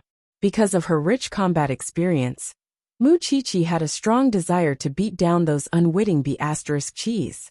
In Muchichi's heart, when she was her third sister-in-law, Muchichi could get close to her because of Sheng Bowen. However, once she left Sheng Bowen, Hu Ran would not be on Muchichi's list of people who would protect her. On the other side, Tang Yin was secretly paying attention to the movements of those people after they were released from prison. They had indeed become smarter. After all, they had been in prison and knew how to lay low. Therefore, if they committed crimes again, it would be even more difficult to hunt them down. Feng Shanshan packed her things at home. During the day, she had already taken the time to look at the house and sign the contract with the agent. Soon, she and Tang Yin would be able to move into the new house. I'll go to school tomorrow to settle the withdrawal procedures, Feng Shanshan said to Tang Yin while packing her things. I'll go with you, Tang Yin said directly. Feng Shanshan wanted to refuse, but on second thought, she was burdened by this man, so he should accompany her. After you accompany me to settle the procedures, you can go back to work. As the captain, your vacation is too long. After I settle down with you, I know what I'm doing, Tang Yin replied as he leaned against the sofa. Feng Shanshan could not be bothered to persuade him, so she went straight to the bathroom. After a while, Tang Yin followed her in. As he took off his clothes, he asked her, "When is your birthday?" "June." "What's wrong?" "Summer, my favorite season. It's the right time to get married." Tang Yin threw away his sweater and walked to Feng Shanshan. "I made you lose your studies in your future. I'll use myself to make up for it. Do you think it's worth it?" Feng Shanshan took the opportunity to put her arms around Tang Yin's neck and chuckled. "You're a husband who will disappear at any time. With a family, I won't be like before," Tang Yin promised seriously. "Words are no guarantee. You'll write a guarantee later." Tang Yin could not do anything to Feng Shanshan. He could only press her against the wall and kiss her hard. This woman was too special and made people worry about her. She had lost her studies and reputation, but she was not anxious at all. She was not sad or disappointed at all. It was as if everything was a small matter. But the more magnanimous she was, the more worried Tang Yin was, because he knew that Feng Shanshan could do anything for him. The next day, Feng Shanshan told Mu Qiqi on the way that she would go to school to settle the matter of dropping out. Mu Qiqi guessed that a certain captain would definitely follow, so she was not worried. "I wanted to find 2 bodyguards for you, but you probably won't need them. I realized that you're not only sharp-eyed, but also clairvoyant. You can see things from so far away. Since you know who the mastermind is, are you just going to let it go?" Mu Qiqi asked Feng Shanshan. "They came openly, and we fought them openly. Since they played dirty tricks behind our backs, we can only return the favor. This has nothing to do with you. Don't get involved," Feng Shanshan said to Mu Qiqi anxiously. "Xiaoqi, I know you're angry for me, but now is not the time to deal with him. Up to you, Teenage Mutant Ninja Turtle." He was taking revenge for his brother. Feng Shanshan thought to herself that those outlaws' lives were worthless. If they really hurt the precious Mu Qiqi, Sheng Xiao would definitely flatten Sheng Ting. "I'm at the school gate. Let's stop talking." In fact, Mu Qiqi had just gotten out of the car and saw Feng Shanshan and Sheng Xiao in front of her. It was breakfast time for the students, so there were many people in the school. Feng Shanshan's appearance in the school at this time inevitably attracted people's attention, especially when there was a man beside her. Why does this man look so familiar? I think I've seen him somewhere before. So handsome. This man is so stylish."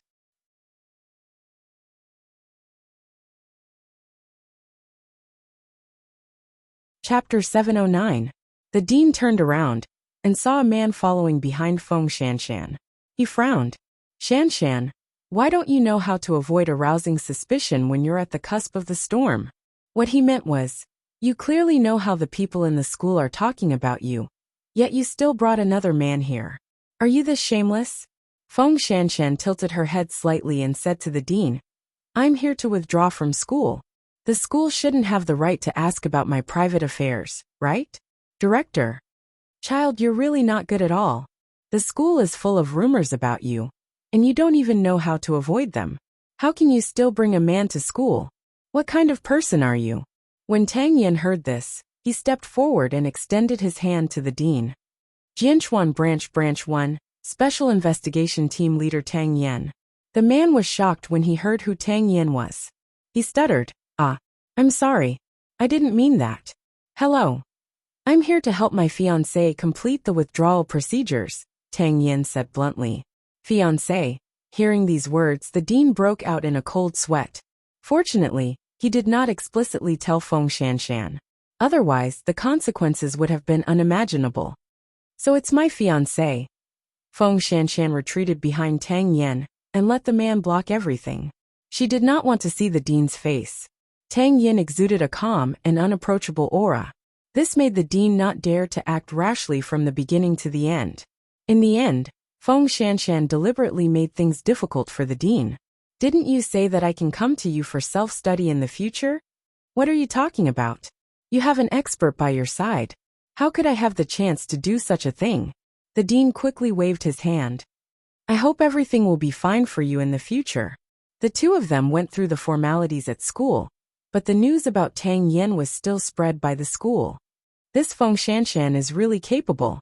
She dumped the rich second-generation heir and found a criminal police officer, a handsome one at that.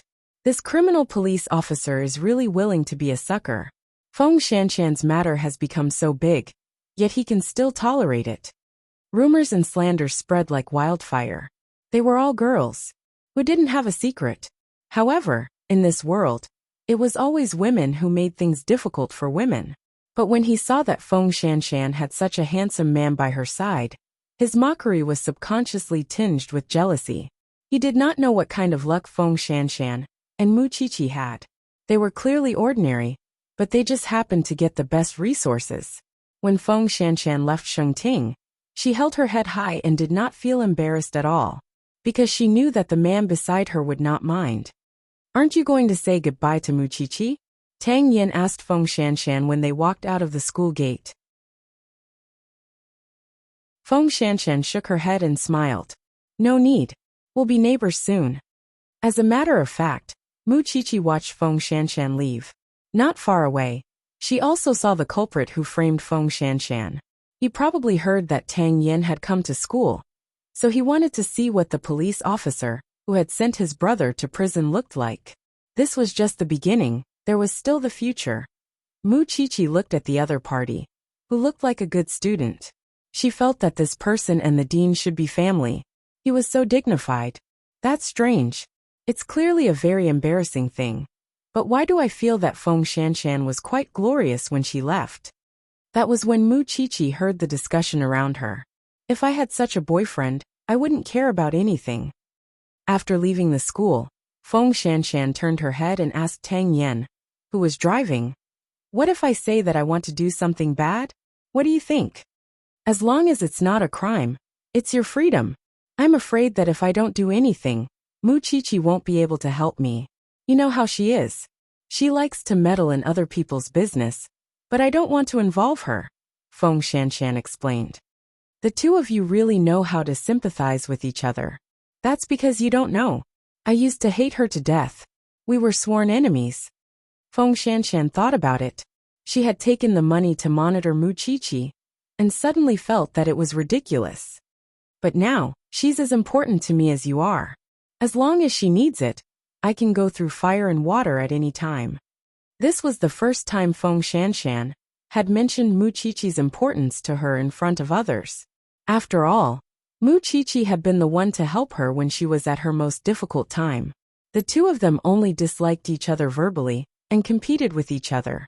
But in fact, Feng Shanshan had long regarded Mu Qiqi as an indispensable family member. That was my fault in the first place. Who asked you to hold it in and not resist? Tang Yin understood her feelings and fully supported all her actions. After hearing this, Feng Shanshan smiled.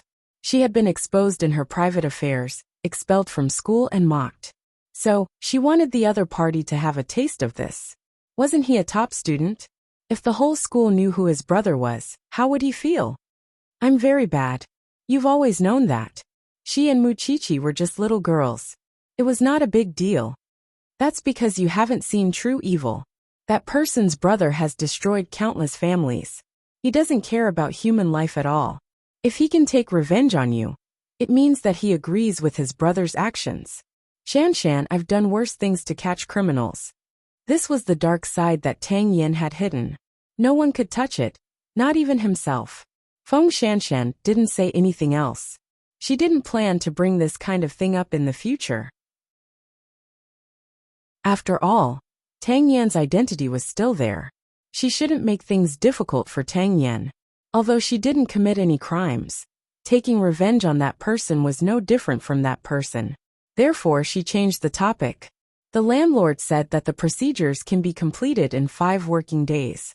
Everything in the house is complete. Is there anything else you want to buy? I'll arrange everything. As long as you like it, Tang Yan replied directly. In a few days, I'll discuss it with uncle and plan for you to study on your own. I'll listen to your arrangements. Tang Yan didn't say anything. The corners of his mouth curled up slightly. This was also what Feng Shanshan was satisfied with. She didn't ask her to be an upright person. That was how she was. Just like Mu Qiqi, she liked to hold a grudge. In the school, Mu Qiqi was in the classroom, quietly attending classes. To her, bullying Feng Shanshan was no different from bullying her. It was one thing to plot behind her back, but even the dean was taking advantage of her. She didn't know how many girls he had used this method to coerce. Since he liked to contact her in private, she would let him contact her to his heart's content. After school that day, the school forum spread.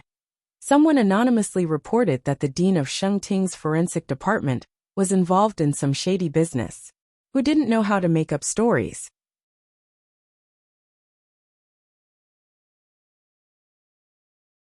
Chapter 710. Once the news spread on the forum, no one talked about Feng Shanshan anymore. After all, whether it was promiscuity or miscarriage, they were all Feng Shanshan's personal affairs. However, the dean's matter was different. It concerned the reputation of the school and the positive image of the teachers. Therefore, the principal, who had already gotten off work, rushed back and held an emergency meeting. In order to give the students an explanation, the school immediately made an announcement and suspended the dean of the forensic science department. They also set up a special investigation team to investigate. Mu Qiqi deliberately waited until the end and watched the dean carry his briefcase and leave Shengting University with a dejected look on his face. Since he was old, he had to accept his old age. He shouldn't covet everything. There would be retribution. Let's go home, Mu Qiqi said to the big Buddha in the car. In order to accompany this little thing to see the results, Sheng Xiao had already been reading documents in the car for more than an hour. Since when did you treat Feng Shanshan so well? I'm not doing this just for her. I still have to stay in the forensic science department for a few years. Aren't I suffering to look at this disgusting face all day? Mu Qiqi lay on Sheng Xiao's lap and acted coquettishly. Sheng Xiao sneered, but did not expose Mu Qiqi. By the way, your old man's birthday is coming up. Should we prepare a gift for him? You're pretty good at changing the topic. You're pretty good at it. Sheng Xiao put down the document and pinched Mu Qiqi's nose. I won't prepare one this time. I just want to see if you can give him a gift that will make him happy. You know that I'm his enemy. Aren't you making things difficult for me? I can help others no matter how difficult it is. Are you trying to kill yourself by giving a gift to your own family? Sheng Xiao did not intend to let her go. He had really spoiled this little thing. All right then. Since you've said so, I'll do as you say. But let me make it clear first.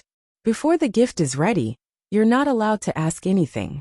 Sheng Xiao curled his lips, looking like he wanted to see what tricks she was up to. Mu Qiqi did not tell Feng Shanshan about it, but Feng Shanshan still found out about it. Since she wanted to deal with the top student, she went to the school forum and found out that the head of the forensic science faculty was suspended from his duties. Other than Mu Qiqi, no one else was willing to stand up for her, just like how they dealt with that scumbag back then. At that thought, Feng Shanshan felt that she had to hurry up and catch up to Mu Qiqi. Since there was a school opening ceremony, why not take advantage of this opportunity? A top student, right? Let's see if he could really get the scholarship this time. The next day, Huang Yao's office. Ever since Sheng Bowen rejected Hu Ran that day, she had not appeared again. It was possible that she had given up. No matter what, this made Sheng Bowen feel very relaxed. He could also find some free time to peek at Hu Ran's serious look at work. Although Sheng Bowen, didn't know why Ren Yufei had agreed to Sheng Kai's suggestion. She didn't seem to have explained it to him in detail. But that was not important. What was important was that Ren Yufei, who was immersed in her work, was really beautiful. Perhaps because she noticed Sheng Bowen's torch-like gaze, Ren Yufei raised her head and glared at him. In the eyes of other colleagues, the two of them were still ordinary superiors and subordinates. Therefore, Sheng Bowen rarely had the chance to really talk to Ren Yufei. But were they going to continue getting along like this? This was not conducive to his plan to chase after his wife. Therefore, he directly pressed the intercom. "Secretary Run, come in for a moment." Ren Yufei thought it was business, so she quickly got up. However, when she saw Sheng Bowen's relaxed gaze, she immediately said, "President, if it's for personal matters, can't we talk after work?" After saying that, Ren Yufei was about to turn around, but she was stopped by Sheng Bowen. "When it's time to get off work, you'll say that you're tired and want to go home to rest. Accompany me for lunch. Anyway, it used to be like this." Ren Yufei was afraid of being seen by others, so she nodded. "Okay." Thinking about it, Sheng Bowen felt a little aggrieved. He was the dignified president of Huang Yao, but he had to hide and be careful when he wanted to have a meal with his girlfriend. In the end, it was still because the knot in Ren Yufei's heart had not been completely opened, and she could not truly trust him. In fact, he was also doubting whether he could really protect Ren Yufei.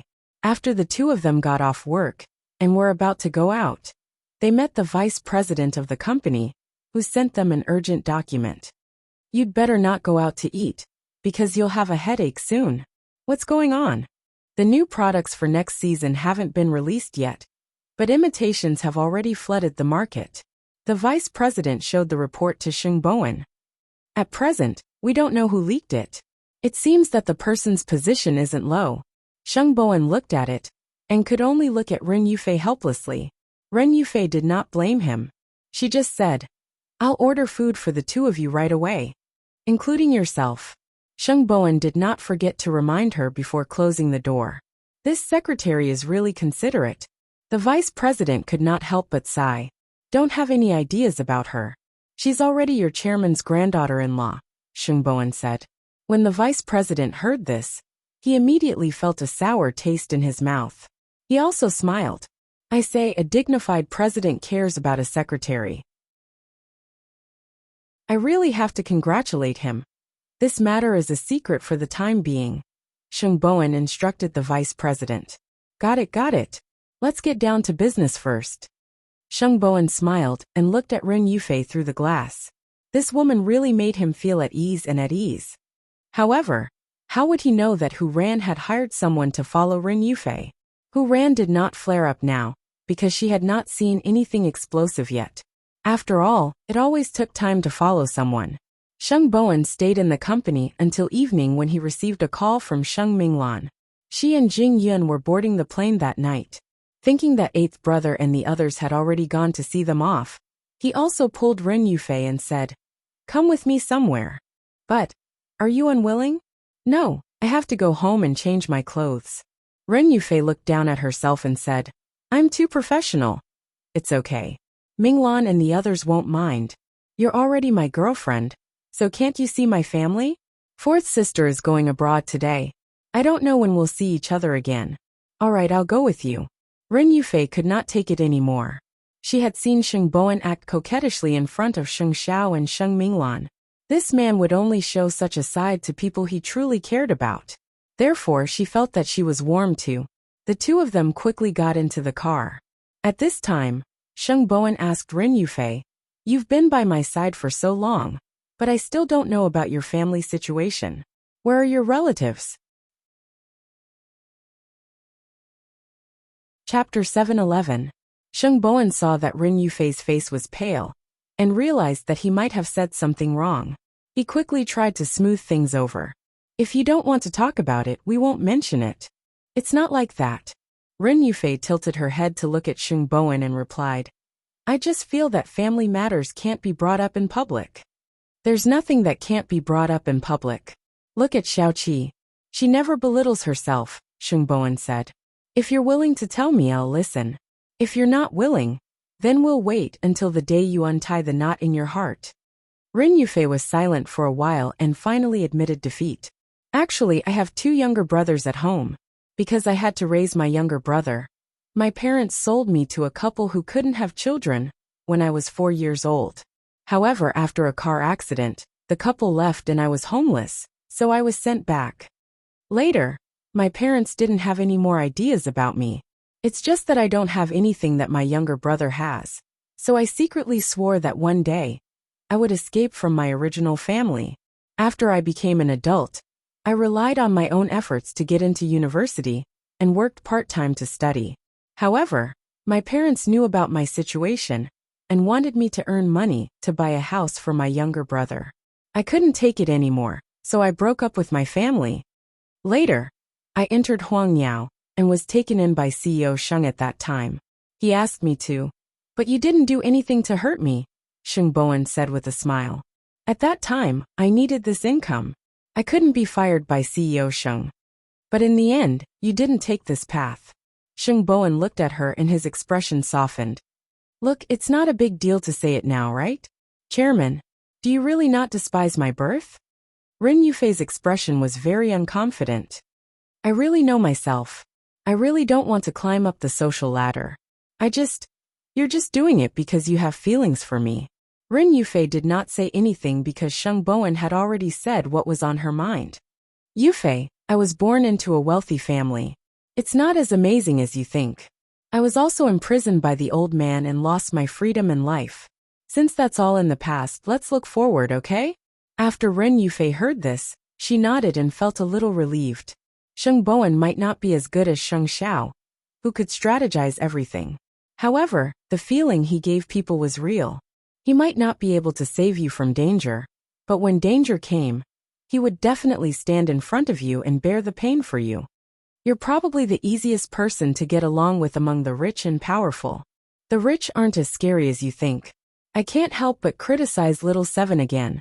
Is she difficult to get along with? Rin Yufei shook her head. That was because Mu Qiqi had always been tormented by Mu Tongxue, even if she was born into a rich family. She might only be 20 years old, but she was much more mature than most men and women. Soon they arrived at the airport. By then, Mu Qiqi was already touching Sheng Minglan's belly and whispering to her. You're finally here. Sheng Minglan glared at him. I thought you wouldn't come. You don't plan to see Grandpa before leaving? I went to see him 2 days ago. Didn't you know? Sheng Minglan reached out and hugged Sheng Bowen. Third brother, be happy. Jing Yun still looked serious, but it was obvious that his eyes were on Sheng Minglan's movements. He was really nervous. Call often when you're abroad. Sheng Bowen couldn't help but remind her. Why did you bring your secretary to see us off? Sheng Minglan teased. That's your future sister-in-law. Sheng Bowen rolled his eyes at her and turned around to put his arm around Rin Yufei's shoulder. When your brother gets married, don't forget to give me a gift. Be good to her. The few of them saw each other off at the airport. Finally, they sent the couple to the security checkpoint. Then Mu Qiqi yawned at Sheng Xiao. Let's go, Xiao Xiao. We're going home to sleep. You guys should go home and sleep too. When Rin Yufei heard this, her ears immediately turned red. Xiao Qi, are you planning to go home and suppress eighth brother again? Sheng Bowen teased. That's our boudoir. Do you have it? Sheng Bowen choked. He knew that this girl was up to no good, but he still went to provoke her. He was asking for trouble. Mu Qiqi looked at the two of them. One was stiffer than the other. She smiled. All right, I won't tease you anymore. Secretary Run, keep in touch when you're free. Okay, Miss Mu. Mu Qiqi looked at the two of them meaningfully, and then burrowed into Sheng Zhao's arms. It's already March. Why are you still so cold? Sheng Bowen looked in the direction where Mu Qiqi and Rin Yufei had left and shook his head. Then he turned to Rin Yufei and said, Let's go. I'll send you back too. Rin Yufei's face had been blushing, because Mu Qiqi was really too shameless. By the way, it's Grandpa's birthday in a few days. You should come too. Before getting into the car, Sheng Bowen said to Rin Yufei. Rin Yufei did not pay attention to Sheng Bowen's words, because she noticed from the rearview mirror that someone seemed to be following them. Late that night, Hu Ren already knew about Rin Yufei and Sheng Bowen's intimate actions. After all, she had sent someone to follow them for several days. Miss Hu, do you still want to follow them? The man asked Hu Ran. There's no need. Hu Ran shook her head and sat on the chair. Her whole body was stiff because she found it hard to accept. By the way, there's one more thing. Since yesterday, someone else has been following CEO Sheng. Before the man left, he said to Hu Ran curiously, at that time, I thought it was someone else you found, but when I saw it later it wasn't. Why do you think it wasn't? Because I saw that person get into an expensive car with my own eyes. I asked my friend to check the license plate, and found that the car belonged to the Gu family. After Hu Ran heard this, she vaguely guessed that the other group of people might be Sheng Kai's men. Sheng Bowen was not Sheng Xiao, who could easily discover the dangers around him. He could take damage, but he had no defense. After hearing this news, her anger dissipated by more than half. If there's nothing else, I'll be leaving first. The man saw that Hu Ran did not move and thought that she did not care. However, Hu Ran stopped him. Wait, continue to follow Sheng Bowen for me, especially the person following him. I understand, Miss Hu. Papa Hu heard the conversation between the two of them outside Hu Ran's room. He sighed and entered the room to pat his daughter's shoulder. Why are you doing this? Since you're so angry, aren't you just letting third young master die? Dad, I know you can't let go. Actually, have you realized that your feelings for third young master are possessive, worried and angry? But there's no heartache? Hu Ran did not say anything. That's because your feelings for him are more like family.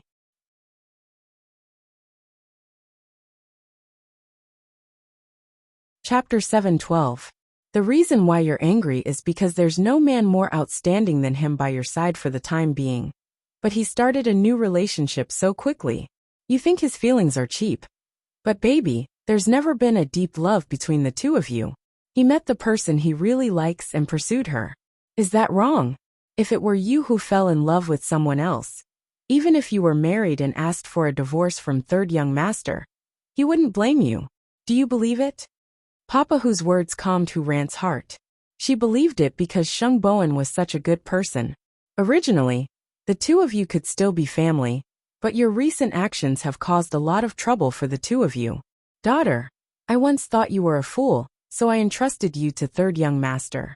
However, you've already recovered. Think about the person you used to date. Third young master is really not your cup of tea. After Hu Ran heard this, she immediately smiled. Dad, I understand. If you understand, then think about it carefully. I still have to follow him. After all, she wanted to know what Sheng Kai was going to do. In 2 days, it would be old Master Sheng's birthday. Could it be that this awkward person, who had been kicked out of his family, still wanted to cause some big news? As for the matter between Sheng Bowen and Ren Yufei, Hu Ran sighed. She would wait until she found out Sheng Kai's intentions.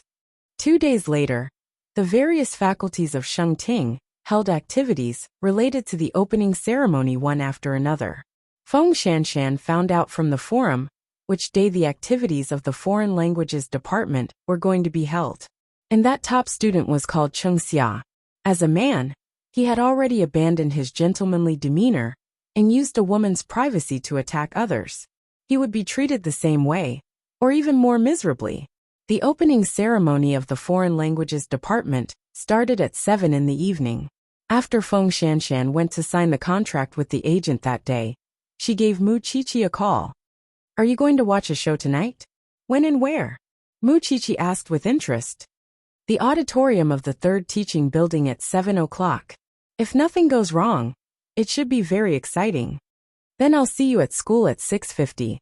Mu Qiqi smiled and hung up the phone. After dinner, Mu Qiqi lay on Sheng Xiao's body coquettishly and did not say a word.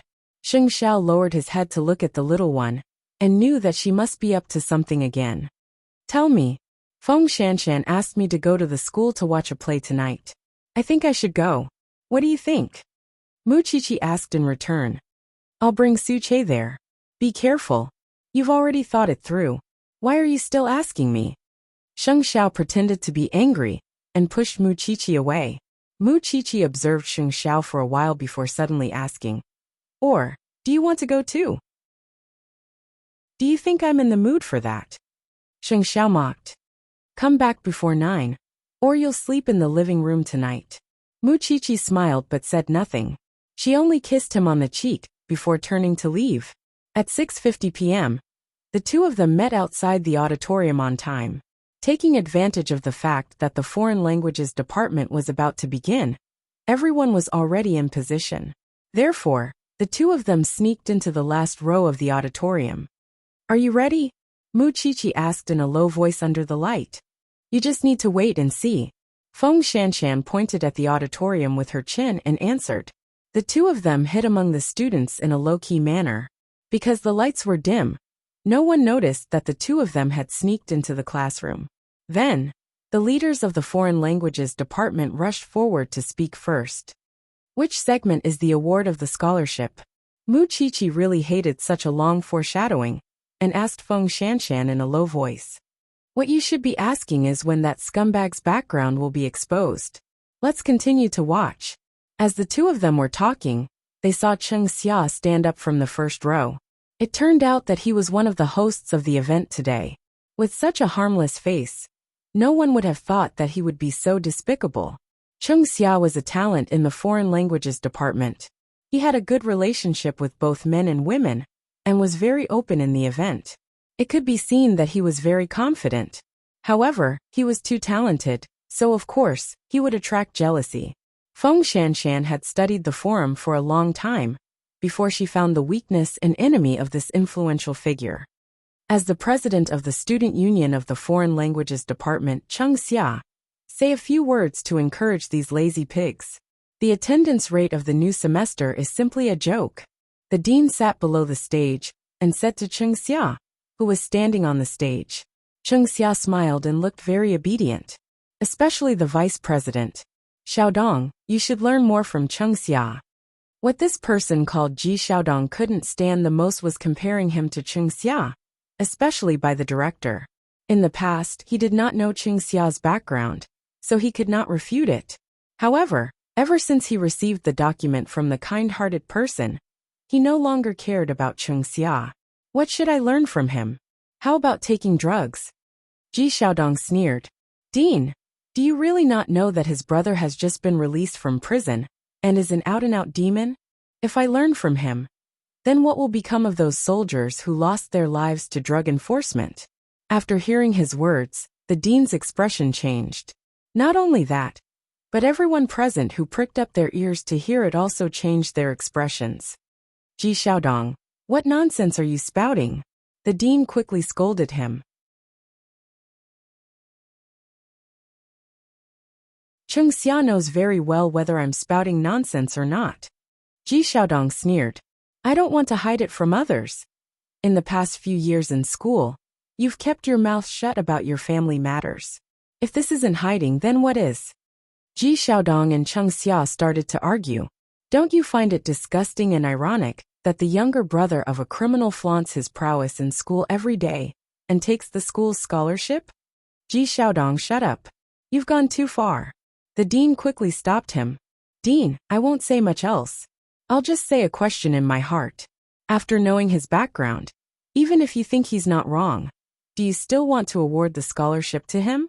Ji Xiaodong sneered. As for me, I'm not afraid of Cheng Xia's revenge. After all, I have a bunch of lawyers at home. Didn't I hear that his brother has been released from prison? If your brother dares to come looking for trouble with me, my parents will definitely let him go back to prison and stay there until the end. This was also the first time someone from the Foreign Languages Department had heard that Cheng Xia had such a background. Cheng Xia's expression was very ugly. He put down the microphone and was about to leave the auditorium, but he was stopped by Ji Xiaodong. Don't pretend to be innocent. You're best at this trick. If you really have a magnanimous heart, then why don't you dare to let everyone know about this?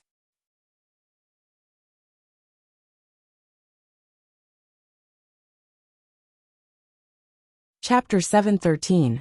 Seeing that Ji Xiaodong was saying more and more things, the dean quickly said to the boys in the department, hurry up and pull him down. He's full of nonsense. 3 or 4 students stepped forward and pulled Ji Xiaodong towards the exit. Because there were so many people, Ji Xiaodong definitely could not resist.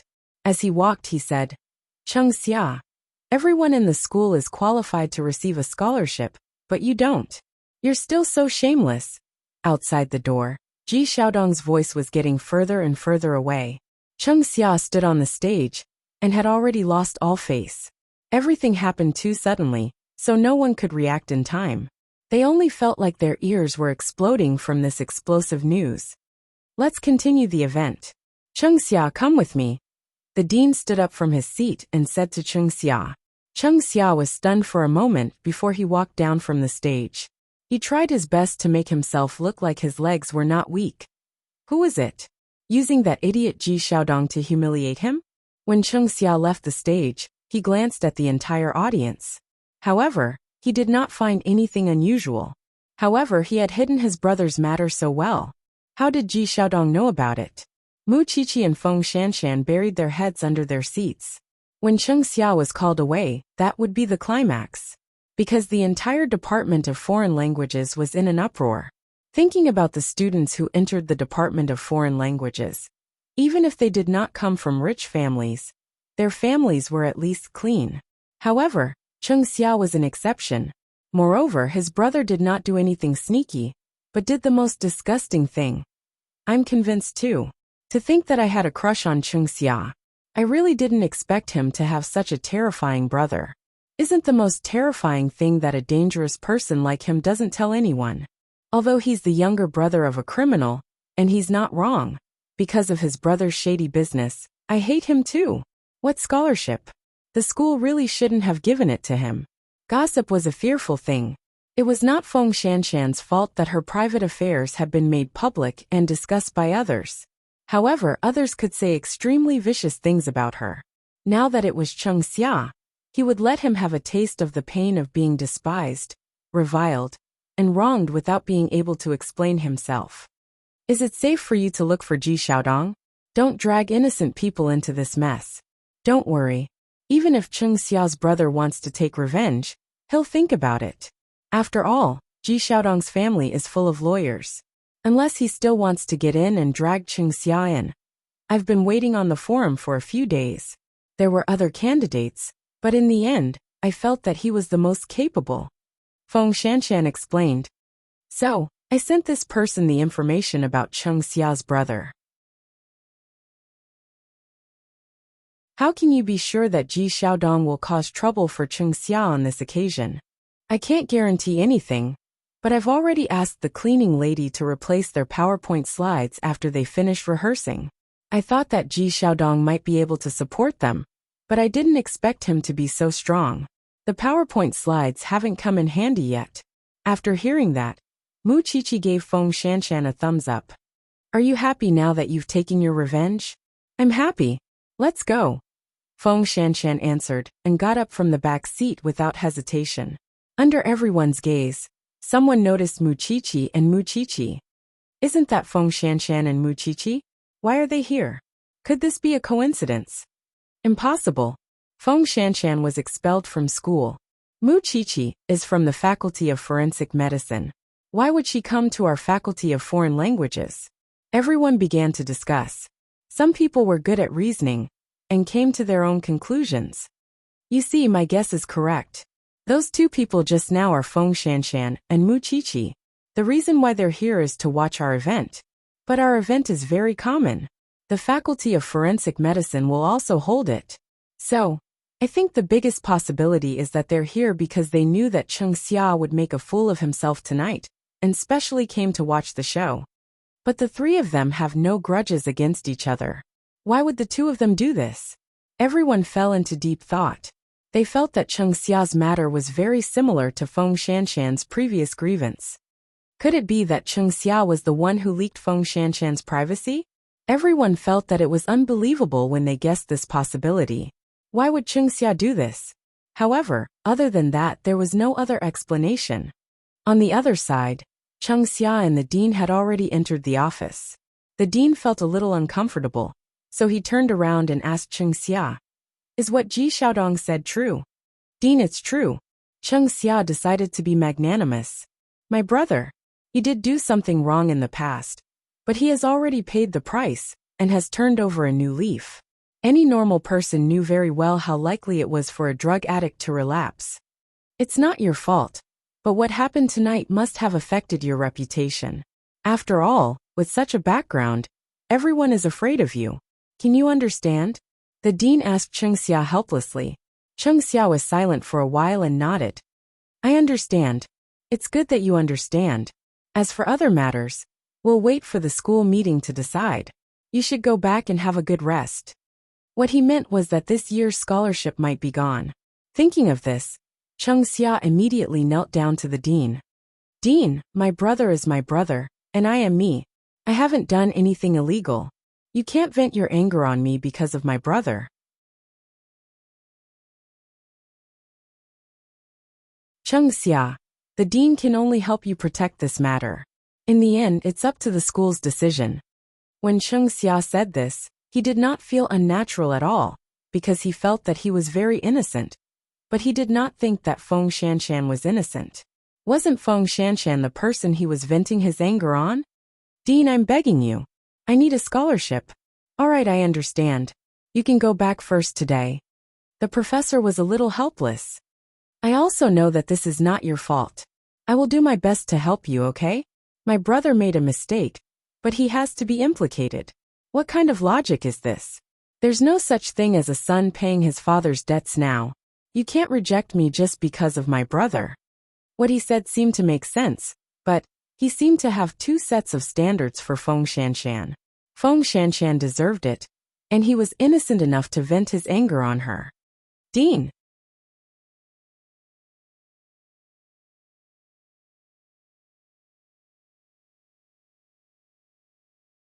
Chapter 714.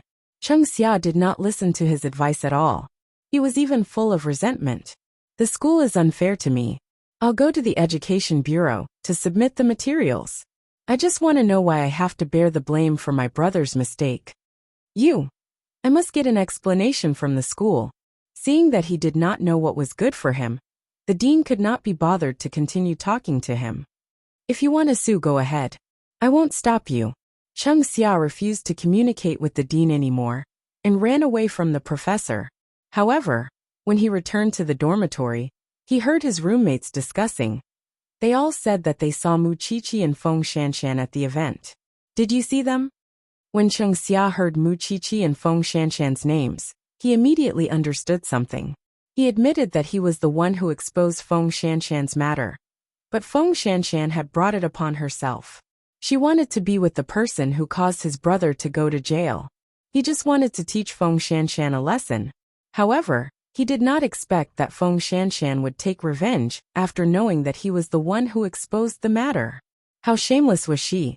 After knowing the cause and effect of the matter, Cheng Xia was furious. However, Feng Shanshan had already dropped out of school. Who could he argue with? Mu Qiqi. Thinking of this, Cheng Xia returned to the dormitory and slept soundly. He completely pretended that he could not hear what others were saying about him. He waited until the next morning, before leaving the dormitory early and going to the forensic science classroom. Mu Qiqi had class in the morning, but Cheng Xia stopped her halfway. I have something to say to you. Mu Qiqi looked at Cheng Xia with a cold expression and walked away from him.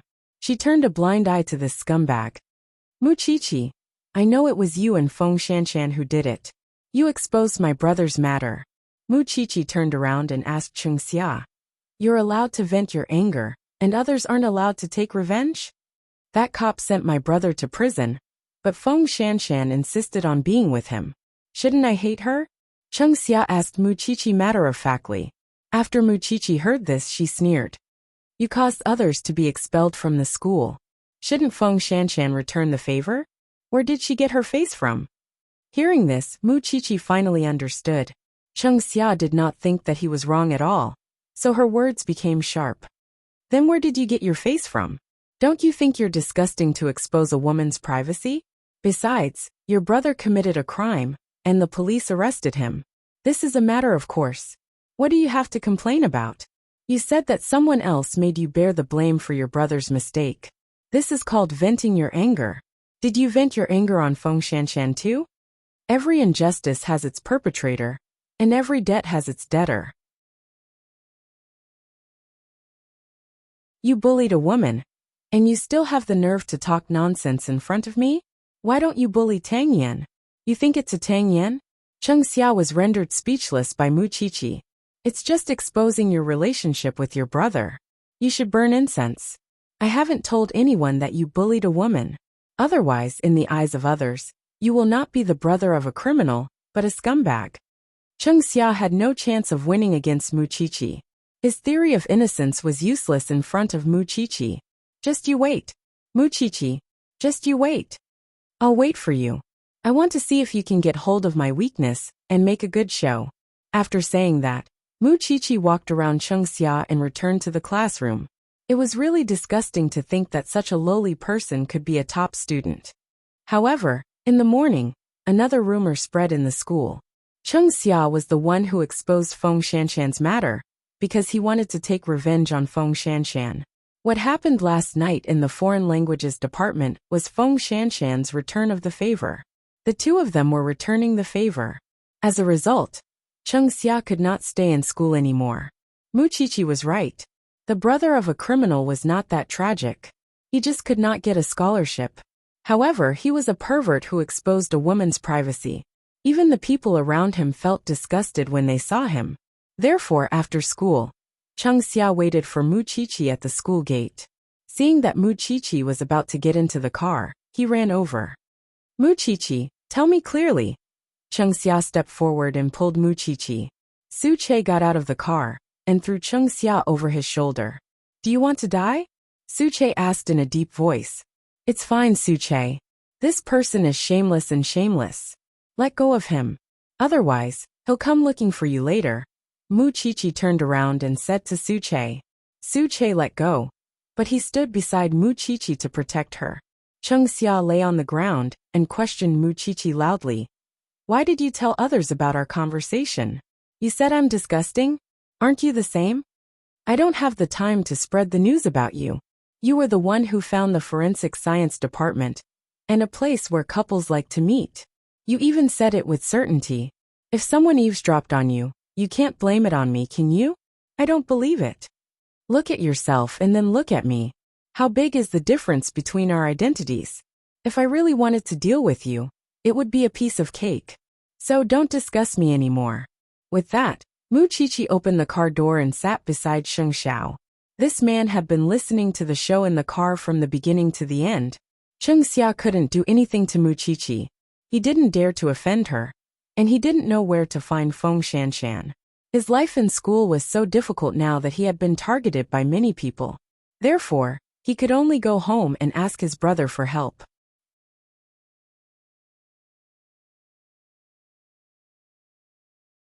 Sheng Xiao's car drove for a distance. At this moment, Sheng Xiao said quietly, How dare you offend the brother of a criminal? Aren't you afraid of being plotted against? I believe in justice and justice. You believe in it and still want to take revenge on Feng Shanshan. Only I can understand this, Sheng Xiao said coldly. Don't go anywhere alone for a period of time. Even if you don't say it. I've never been alone except in school, Mu Qiqi quickly said. Are you that obedient? I'm that obedient. Sheng Xiao took the opportunity to pinch her chin. You're pretending to be obedient while causing trouble. I'm just relying on your love. Do you want me to be afraid of everything in order to avoid danger?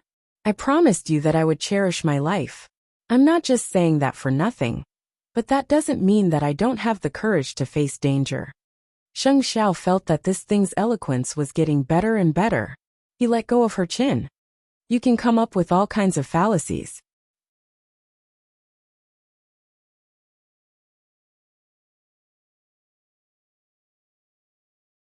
Chapter 7:15. You're heartless. There are only a few people I care about. I can't just watch Feng Shanshan get bullied. Xiao Xiao, I didn't mean to drag you down. Mu Qiqi suddenly put on a serious look. Sheng Xiao was not used to it. Drag you down? Every time something like this happens to me, don't you investigate the other party's ancestors and guard against all kinds of dangers for me? Don't think I don't know. I remember it all. Mu Qiqi lay on Sheng Xiao's legs and acted coquettishly. Sheng Xiao was speechless. He pretended to be cold and let Mu Qiqi go. Anyway, what she said was the truth. However, when they reached the door, Mu Qiqi suddenly pulled Sheng Xiao's arm and whispered to him, "Can you not go home tonight? I quite like the floor-to-ceiling glass in your office." Sheng Xiao instantly understood the hidden meaning in her words. After a few seconds of silence, he said to Su Che, "You can get off work." Su Che knew where they were going, so he nodded. "Then I'll go home first." Then, Sheng Xiao drove Mu Qiqi to Zhongting's office. It was indeed a little inconvenient for the couple to live with their parents. Even if Mu Qiqi wanted to do something wild with her man, she had to take care of the two old people at home. Only in Sheng Xiao's office could she do whatever she wanted without any scruples. In the spacious office, there was no need for any lights, because the lights of the entire city were enough for the two of them to see each other clearly. And in front of the floor-to-ceiling glass, Sheng Xiao was deeply satisfied with this little one. "Do you still miss this glass?" Mu Qiqi endured the force, and felt that she almost went crazy in this flickering space. "The person I'm thinking about all the time is you," Mu Qiqi answered with difficulty. On the other hand, Feng Shanshan had already packed everything at home, and was waiting to move into her new house. Tang Yin had not gone back to work yet. Perhaps he wanted to ensure her safety before she moved. However, Feng Shanshan felt that she did not need it. "You're the leader of the criminal investigation team, and the captain of the criminal investigation team. Now you don't even care about the case because of love?" Late at night, Feng Shanshan saw Tang Yin sitting on the balcony smoking. She walked behind him and leaned on his back. "This is the first time I've seen you smoking. Someone gave it to me. It's a pity not to smoke it." "I'm not addicted," Tang Yin replied. "I know you're not addicted. However, the way this man smoked was too sexy. Just imagine, a man with a perfect figure topless, sitting on the balcony smoking. How handsome and tangible was that?" "There haven't been any major cases in the bureau recently. Old Chung and the others will handle the ordinary ones." "Chief, do you know that that person has been released?" "I know." Tang Yin blew out the last smoke ring and put out the cigarette butt. "But it's useless even if you know. If he doesn't commit any more crimes, no one can convict him. Then, is he really that fierce?" Hearing this question, Tang Yin turned around and pulled Feng Shanshan into his arms. "It's not the right time to talk." "Then what is suitable?" "Perfect for kissing." After saying that, Tang Yin kissed her. The kiss was earth-shattering. Soon, the two of them had an idea on the chair. Without waiting for them to enter the room, the two of them directly sat on the table, as big as they wanted to be. It was as if this was the only way Tang Yin could be sure that this woman was still alive by his side. In the middle of the night, the women could not stand the torture and fell asleep. At this time, the worried men were on the phone. Every time Mu Qiqi was in danger, Sheng Xiao would first investigate the other party before making arrangements. This was because he had always understood the principle of knowing yourself and your enemy, and you would always be victorious. Xiao Sheng. "It seems that Captain Tang has guessed it. I'll call you," Sheng Xiao said in a low voice as he stood in front of the floor-to-ceiling window in his office. "You care about Mu Qiqi so much. There's no need to think about this kind of thing." Tang Yin replied as he sat on the sofa. "I want to know about Cheng Bin's situation." Sheng Xiao went straight to the point. "In return, I'll include Feng Shanshan in my protection range." "Deal." Tang Yin seemed to have predicted this call from Sheng Xiao. Moreover, he had also thought of a bargaining chip for their cooperation. It shouldn't be difficult for them to protect their respective women, right? It was only a few days before the old man's birthday. Mu Qiqi did not seem to care about it. No one knew if she had prepared a gift for the old man. In fact, old Master Sheng did not have any special requirements for his children and grandchildren to give him anything. His main wish this time was for Sheng Bowen to bring Ren Yufei to his house for a meal. When Sheng Bowen heard this request, he was naturally very satisfied. However, during breakfast, he still couldn't help but reveal a spoiler to the old man. "I heard that eighth brother has given Mu Qiqi a difficult problem. He asked her to prepare a birthday gift for you and make you like it. I wonder how Xiaoqi's preparations are going." When old Master Sheng heard this, his eyes were filled with anticipation. However, in front of others, he still pretended to snort coldly. Her. She's someone who always makes me angry and makes me seethe with anger. What do you expect her to give me? I don't believe it. Grandpa doesn't believe that Xiaoqi can deliver the gift to your heart. It's not that I don't believe it, but I don't think it's possible because this girl doesn't understand me at all. Even the few of you don't know what I like. Her. Although the old man said that, he did not think that way in his heart. In the past, he hated Mu Qiqi so much, but now the person he talked about the most was Mu Qiqi. Mu Qiqi's position in his heart had surpassed Sheng Zhao's. He thought that others couldn't tell. Of course, Sheng Bowen did not expose him. This old man was becoming more and more duplicitous. He still refused to admit it. Let's see what kind of surprise Xiaoqi would give this old man. After work, Sheng Bowen confirmed with Rin Yufei again that she would attend the old man's birthday with him that day. Rin Yufei had already agreed several times, but she could not withstand Sheng Bowen's repeated inquiries. However, for the past few days, she had been having a premonition that her every move was being monitored. For example, when she and Sheng Bowen went to the airport to send Sheng Minglan and Hu Jingyao off, she noticed that someone was following them. In the past few days, the premonition had become stronger and stronger. Could it be Hu Ran? Rin Yufei took a deep breath and then denied her thoughts.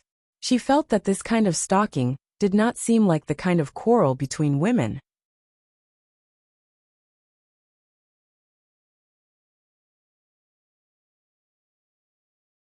Chapter 716. Hu Ran did not stop following Rin Yufei and Gu Xiling, but she did not cause trouble for Rin Yufei either. She was waiting for news at home. Based on Sheng Kai and Gu Xiling's personalities, she had a feeling that they would find her sooner or later. Papa Hu passed by his daughter's room after work. When he saw that Hu Ran was still talking to the detective, he sighed helplessly. Sometimes he did not understand what Hu Ran was thinking about. However, it was at this moment that Hu Ran received a call from an unknown number. From the moment she picked up, she was almost certain of the other party's identity. It was Gu Xiling. Do you have time for a cup of coffee tonight? Because I see that you seem to be very distressed recently. Did you call the wrong number? This is the Hu family. You know who I am without asking for my name. Hu Ran. And you still say that you don't know that we sent people to follow Sheng Bowen? Didn't you also send people to follow him? And that vixen? It had been a long time since she heard this voice. It was because Sheng Kai and Gu Xiling had been dealt with so harshly that they shouldn't have wanted to cause trouble again.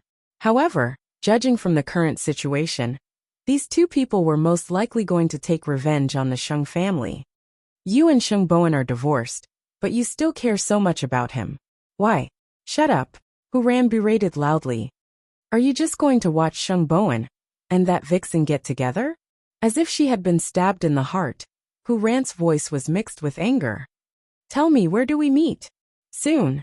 The two of them agreed on a time and place to meet. However, Hu Ran still wanted to go out so late at night, which made Papa Hu very worried. Xiao Ran, didn't you listen to what Dad said at all? Dad, I know what I'm doing, Hu Ran said calmly. I don't know when I'll be back tonight. Don't leave the lights on for me. Papa Hu sighed. He felt that this was a completely different person from the obedient daughter he used to know. On the other side, after Cheng Xia suffered a setback, he went home to look for his brother, Cheng Bin, who had just been released from prison. When Cheng Bin found out, he kicked his brother. His expression was very fierce, especially the scar on his forehead, which looked even more ferocious. Who told you to think you're smart? Did I ask you to take revenge for me? Do you think you can make me feel good just because you took it out on a woman? Stupid thing. What I want is Tang Yan's life. If you attack his woman, you'll alert him. How am I going to find a chance to kill him in the future? Cheng Xia lay on the ground innocently, holding his head. Brother. I'm just a criminal. What right do I have to be your brother? You'd better get lost. Also, don't get involved in my business in the future.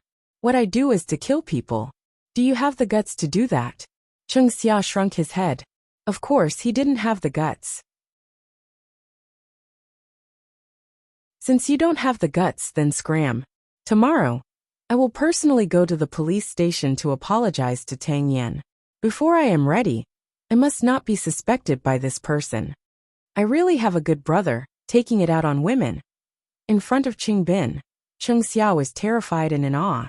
However, because of their blood relationship, he wanted to get close to him. However, Cheng Bin had the aura of a pugilistic world, so Cheng Xia did not dare to get too close to him. Go back. This isn't a place you should be in. Brother, I can't stay in school anymore. That's none of my business. Cheng Xia's crying was really asking for a beating in front of Sheng Bin. The most hateful thing was that he had to go to the police station to apologize. There were few customers in the cafe at night. It was also because of the cold that the surroundings looked very deserted. At this moment, Hu Ran and Gu Xiling were sitting face to face. They used to be sworn enemies, but now, the two of them could actually look at each other calmly. I still remember your honey and your glass shards. Don't tell me you've forgotten about them? Gu Xiling looked at Hu Ran carefully and suddenly laughed. Hu Ran, those are all in the past. Can't you care about what's happening now? Think about it. If it weren't for you, Sheng Bowen wouldn't have been able to sit in the position of CEO. You two went through thick and thin together. But now Sheng Bowen. Gu Xiling still looks so annoying. Her nature hadn't changed at all. Hu Ran did not say anything. She just picked up the coffee cup and took a sip. Think about it. How long has it been since your divorce? Sheng Bowen has found a new lover. And it's the little vixen that Sheng Kai sent to him. Aren't you angry at all? You've said so much. What exactly do you want? Hu Ran asked Gu Xiling in return. You asked me to have coffee just to say how heartless Sheng Bowen is? Don't you think that everyone in the Sheng family deserves to die? After hearing Gu Xiling's words, Hu Ran suddenly laughed. You want to drag me along with you to take revenge on the Sheng family. Am I right? You knew that I was following Sheng Bowen, but you didn't tell him. It's enough to show that you hate him. What do you want to do? It won't make things difficult for you. Gu Xiling smiled meaningfully at Hu Ran. We just want to arrange a prank for Huang Yao. But because Sheng Kai's people have been completely removed from Huang Yao, I need you. After meeting Gu Xiling, it was already 10 o'clock at night. Hu Ran left the cafe. On the way back, she kept thinking about whether she should remind Sheng Bowen now. However, if Sheng Bowen was on guard and Gu Xiling became suspicious of her, wouldn't Sheng Bowen fall into a trap if someone else did something else? So she couldn't say it now. Of course, Sheng Kai also suspected that Hu Ran would ruin it. So on the way back with Gu Xiling he asked her, do you trust her that much? We're just asking her for a small favor. She doesn't know our real intention. So what's there to be afraid of? Moreover, I've said that I'm playing a prank on Sheng Bowen. She hates Sheng Bowen, and will definitely take the bait. Most importantly, if she can't do it, I'll arrange for someone else to prepare a surprise for the old man at his birthday party. Kai, you've been hiding for so long. It's time for you to see the light of day. Did Gu Xiling think that Sheng Kai could be like Sheng Xiao? Sheng Xiao had been hiding for half a year and founded Zhongting. But could Sheng Kai? No matter what, the husband and wife were quite confident. Sheng Kai felt that the day of the old man's birthday party would be the day of his return. Late at night, Mu Qiqi locked herself in the study. She was secretly preparing a birthday gift for the old man. No one knew what she was up to.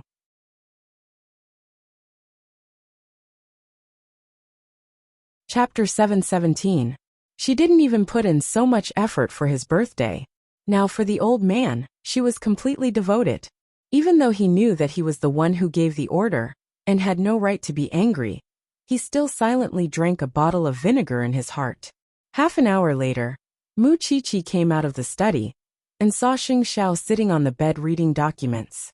She leaned on him and said, You ignored me the whole night. You're so busy. Do you need me to take care of you? When Mu Qiqi heard that, she deliberately sniffed him a few times. Why do I smell something sour? Third brother has already spoken. If I don't show some sincerity, I will definitely be laughed at.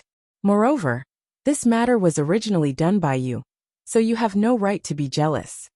Did I say that I'm jealous? Sheng Xiao looked up and asked with a fake smile. Yes. Mu Qiqi nodded affirmatively. I can smell your sourness from 5 kilometers away. You smelled it wrong. With that, Sheng Xiao put down the document and lay down, looking like he was about to sleep. Mu Qiqi rode on top of him. Is it so hard to admit that you're jealous? Sheng Xiao was not in a hurry even though she was sitting on him. He just put his hands behind his head and said slowly, "When you had a crush on me, you didn't dare to ride on me like this. It's because I'm riding a tiger, and I can't back down. Just like now, I'm afraid of embarrassing you." Sheng Xiao grabbed her and sat up. He pressed her on his lap and spanked her butt. Lawless. Mu Qiqi's eyes were filled with tears. She couldn't fight back. "You're jealous, but you won't admit it. I asked you to prepare a gift, and you're so happy." Mu Qiqi quickly crawled under the covers and hugged him. "Although I'm very happy that you're jealous of me, is it necessary for you to do it for the old man?" The next morning, Tang Yin was still at home when he received a call from the bureau. "Captain Tang, come back for a while. Someone named Cheng Bin came to look for you and said that he wants to apologize to you."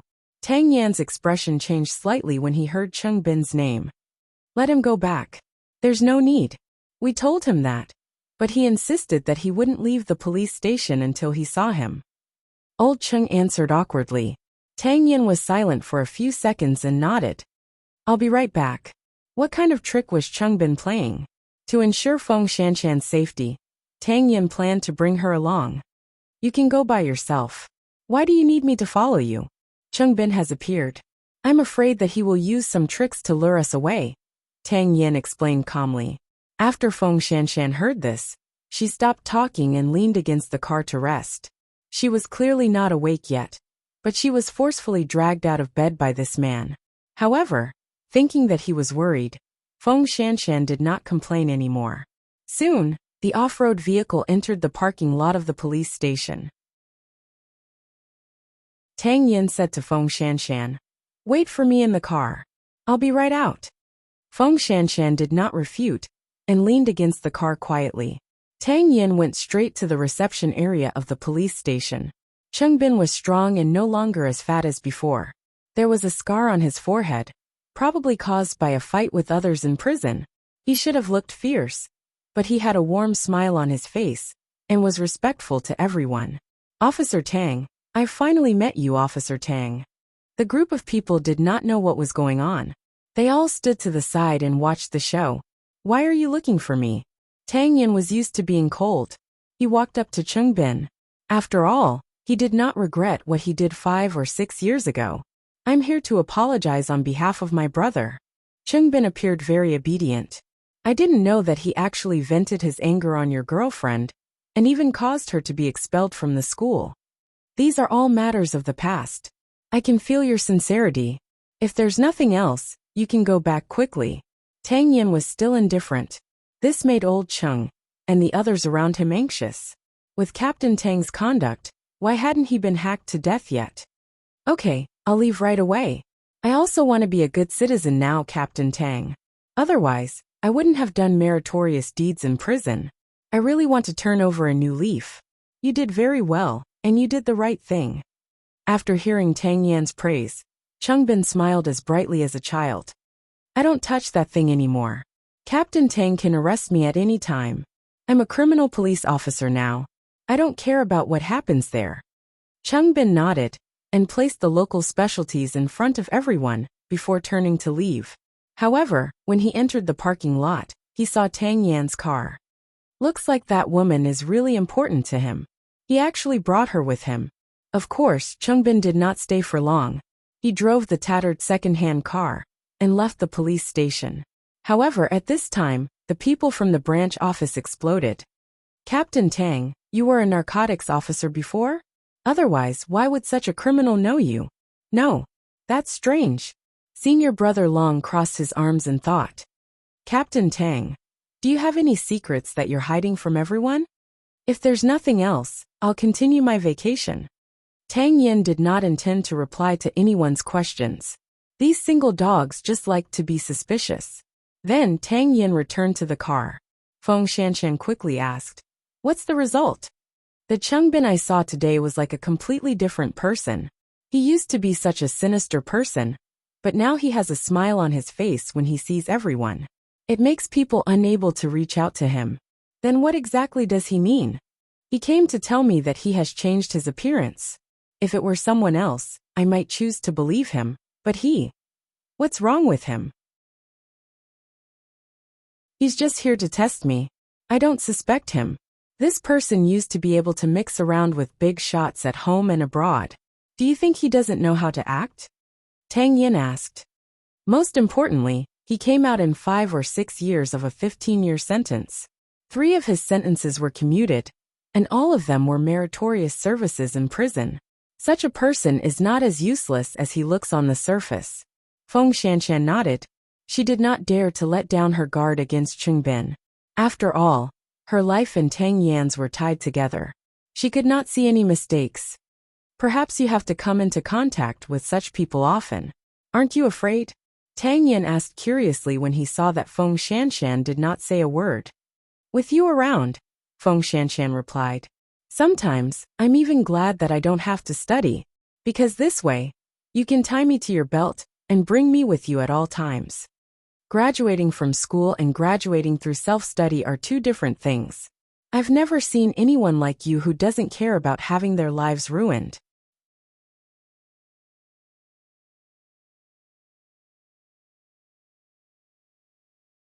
Chapter 7:18. When Tang Yin heard this, he felt that the burden on his shoulders was even heavier. It was as if he was carrying Feng Shanshan's future on his shoulders. However, he felt that a man should bear the weight of 2 people. I won't let you regret it. Then charge forward. What's there to be afraid of? Feng Shanshan laughed heartily. They would be lovers for a day together. When danger came, they would face it together. For the whole day, Hu Ran was in deep thought. She sat in her courtyard and hardly went out. Late at night, Papa Hu entered the house exhausted. When he saw his daughter sitting in the courtyard, he walked up to her. Why aren't you sleeping yet? Dad, why have you been so late recently? Hu Ran asked Papa Hu. It's nothing. I'm just socializing. I'll go take a shower first and then chat with you. Hu Ran nodded. In fact, she felt a little guilty. During this period of time, she had focused all her attention on Sheng Bowen, so she rarely cared about her father. If she hadn't seen him enter the door just now, she wouldn't have known how haggard he looked. Then she sighed and finally chose to call Ren Yufei. Secretary Ren, are you free? Let's meet now. On the other end of the line, Ren Yufei looked at the time. Because she didn't want Sheng Bowen to know, she nodded and agreed. Tell me the time and place. Hu Ran said a few words to Ren Yufei, then hurriedly told Papa Hu and left the house. Papa Hu was a little helpless, but he didn't blame his daughter. After all, he only had this one treasure. Half an hour later, the 2 of them chose to meet at a coffee shop. Ren Yufei thought that Hu Ran must have come to lay her cards on the table, although she didn't know what Hu Ran's bottom line was. The first thing Hu Ran did after entering the door was silence, because she was struggling in her heart. Miss Hu, I want to know what you can do for Sheng Bowen. Hu Ran leaned back on the chair and asked Ren Yufei directly. Swallow your anger? Or take a slap in the face for him? Can you do that? Miss Hu, I don't want the relationship between the 3 of us to be complicated. I know that you and the CEO have gone through thick and thin together in the past, but if you've given up on him, please do it cleanly. He is not an object, he is a person. After hearing Ren Yufei's words, Hu Ran smiled. Didn't you try to seduce him too? But I've never hurt him, and I won't in the future. I know my status is low, and my words carry little weight. There's a limit to what I can do for the CEO. But as long as he needs me, I will do it. After Hu Ran heard this, she looked at Ren Yufei for a while and finally nodded. Now is the time for you to do something for him. Sheng Kai wants to use me to deal with Sheng Bowen and set him up. But because he's still worried about me, he didn't tell me what he's going to do in the end. What I need you to do is to intensify the conflict between us and make Sheng Kai trust me. Only then can I know what he wants. This person is clearly back for revenge. First Sheng Bowen, then Grandpa Sheng, and even Sheng Xiao and Mu Qiqi will be his targets. Of course, you can choose not to trust me. I trust you, Ren Yufei said without hesitation. Hu Ran was stunned for a moment and smiled. Do you know what I mean? I want you to deal with me, frame me, and even be misunderstood by Sheng Bowen. Why do you trust me so much?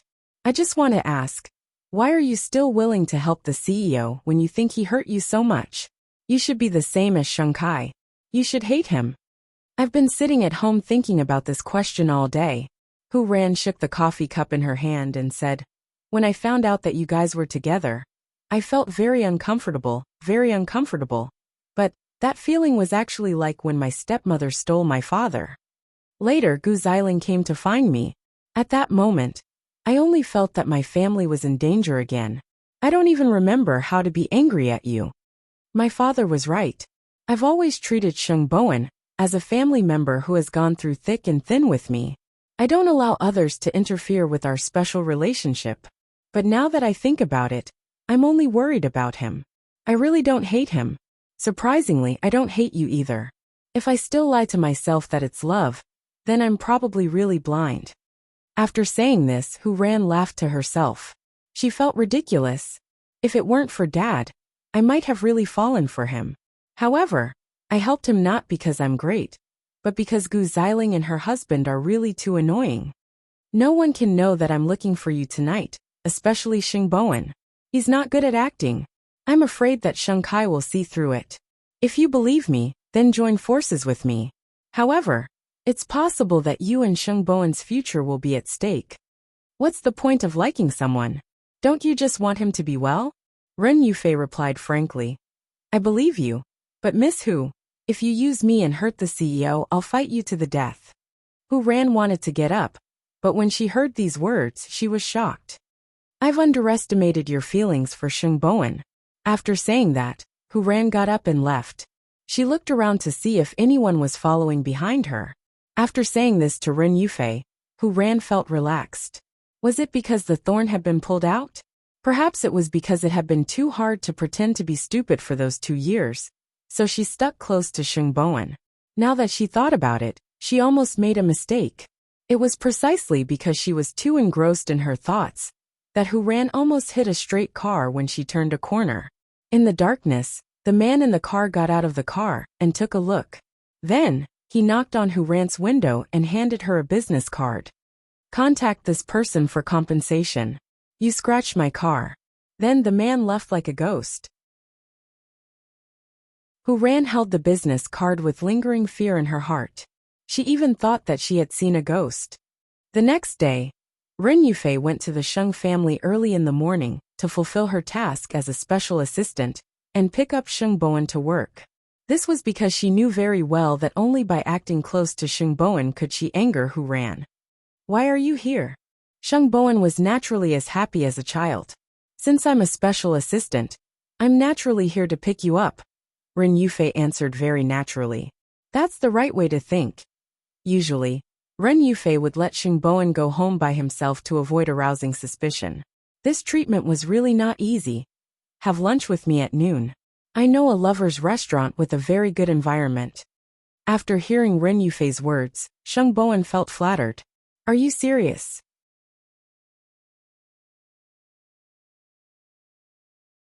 Chapter 719. Not only that, but when the two of them entered the company, Ren Yufei did not avoid arousing suspicion. She followed closely behind Sheng Bowen. Her left hand even unconsciously touched Sheng Bowen's right hand. Sheng Bowen turned to look at her and covered her palm. Do you want me to hold your hand? Ren Yufei's face instantly turned red. No, Sheng Bowen chuckled. He did not let go of her. Instead, he held her hand even tighter. The surrounding employees had already seen the interaction between the two of them. Their eyes immediately widened. The president and secretary Ren? Am I seeing things? The two of them came to work hand in hand. When did the two of them get together? Sheng Bowen did not care about the rumors. He brought Ren Yufei into the president's office, grabbed her in front of his legs, and fixed her in place. Have you thought about it? Are you going to make our relationship public? Ren Yufei blushed and looked at Sheng Bowen shyly. She nodded. Yes. Sheng Bowen pulled her closer and smiled. Don't be afraid. I'll protect you. Okay. Ren Yufei replied in a voice as thin as a mosquito's silk. Fool. Ren Yufei's decision to make their relationship public was the first step to anger Hu Ran. The two of them had already made an agreement last night. I'll go out to work first. Call me if you need anything. Ren Yufei broke free from Sheng Bowen's arms and turned to leave Sheng Bowen's office. As soon as she went out, she was surrounded by her colleagues. News of the couple's relationship spread like wildfire. Soon, Hu Ran received a provocative phone call from Gu Xiling. Are you still sleeping at home? The two of them have already made their relationship public in the company. They don't care about you at all. What did you say? I said, that adulterous couple ignored your existence and made their relationship public. Are you going to continue to endure it? Gu Xiling, if you're lying to me, we'll see. After saying that, Hu Ran hung up the phone and immediately left the house. On the other end of the phone, Gu Xiling smiled sinisterly. She wanted to see how Sheng Bowen would deal with a woman whose heart was filled with hatred. Now, under Gu Xiling's grandfather's recommendation, Sheng Kai was working for a mysterious person. He would do anything for power. He only wanted to climb up. His goal was simple. He wanted to overthrow the Sheng family and make old Sheng pay the price. Then, he would suffer for the rest of his life. As for Mu Qiqi, she was leaving her for Gu Xiling. She had said that she wanted Mu Qiqi to suffer a fate worse than death. We don't have much time. We have to hurry, Sheng Kai reminded Gu Xiling. Don't let the show get in the way. I know what I'm doing, Gu Xiling replied. During this period of time, the two of them had been subservient to others, swallowing their anger and humiliation, just so that one day, they could let the person who had humiliated them have a taste of this kind of living. Hu Ran arrived at Zhongting very quickly, looking very aggressive. As soon as the receptionist of Huang Yao saw Hu Ran, she quickly called the president's office. The person who answered the phone was naturally Ren Yufei. Secretary Ren, no, Special Assistant Ren, the former CEO's wife is here. I'll be right down, Ren Yufei replied calmly. A moment later, she arrived at the entrance of Huang Yao. However, just as she walked out of the elevator, Hu Ran slapped her. Secretary Ren, your dream has come true. You've climbed into Sheng Bowen's bed. Ren Yufei covered her cheek and looked at Hu Ran coldly. You two are not husband and wife. Moreover, you were the one who abandoned him and asked for a divorce first. Why? We're both unmarried. Why can't we be together? Bitch, Hu Ran scolded. You're a spy sent by Sheng Kai. Who gave you the right to humiliate me? What's my identity? What's your identity? Shameless thing. I'm his girlfriend now. Whether you're willing or not, you have to accept this fact. I was being modest with that slap just now. However, if you dare to touch me again, I won't be willing to accept it. Is that so? After saying that, Hu Ran raised her hand again. However, Ren Yufei grabbed her wrist and gave her a backhand slap. Hu Ran was stunned. How dare you hit me? There's nothing I wouldn't dare to do. If you dare to humiliate me again. Ren Yufei looked at Hu Ran and said firmly, Security. This person has nothing to do with Huang Yao. Why aren't you throwing her out? The security guard stood at the door, feeling a little awkward. Don't forget, she's just the former wife of the president. Throw her out. Otherwise, you don't have to come to work tomorrow. After hearing this, the security guard went forward and held Hu Ran. I'm sorry, Miss Hu. Ren Yufei, you bitch. You seduced my husband. You'll die a horrible death. Hu Ran was blasted out. Many people saw it with their own eyes. A dignified young lady was actually humiliated like this. When passers-by saw this, they felt that Ren Yufei was really fierce. Hu Ran had no choice but to return to the car and drive away from Huang Yao. At this time, Gu Xiling, who was sitting in the cafe opposite Huang Yao and watching the show, called Hu Ran again. What's wrong? Are you still not giving up? Are you done? You keep calling me. I'm really tired of you. Gu Xiling, you're all scumbags, Hu Ran shouted into the phone. TSK, this grievance is really not a small one. Get lost. You'll come and beg me sooner or later. After saying that, Gu Xiling hung up. After that, Sheng Bowen also found out what had happened in the hall. He also heard about Hu Ran and Ren Yufei slapping each other. Therefore, he immediately stopped what he was doing and went to the special assistant's seat. However, he saw that one side of Ren Yufei's face was red and swollen. Why didn't you tell me that she was here? She's here to vent her anger. When she does, it'll be balanced. Ren Yufei replied with a choked voice. I didn't want to make things difficult for you. That's something I didn't handle well. How can I let you take it on? Sheng Bowen grabbed Ren Yufei's hand and pulled her into the office. When I'm free, I'll go and talk to her again. But if there's a next time, you can't go and see her alone without telling me. Ren Yufei looked at his anxious expression and sighed. If you're really doing this for my own good, promise me that you won't see her again. Otherwise, you'll keep pestering her. Then, I'll have suffered this slap for nothing. Sheng Bowen grabbed Ren Yufei's hand and was silent for a moment. After a long while he said, I'm incompetent. No, it's Miss Hu doesn't know her limits. I'll go find her father. Sheng Bowen asked someone to find ice for Ren Yufei. Then he called Mu Qiqi. Xiaoqi, do you have time? Let's meet tonight.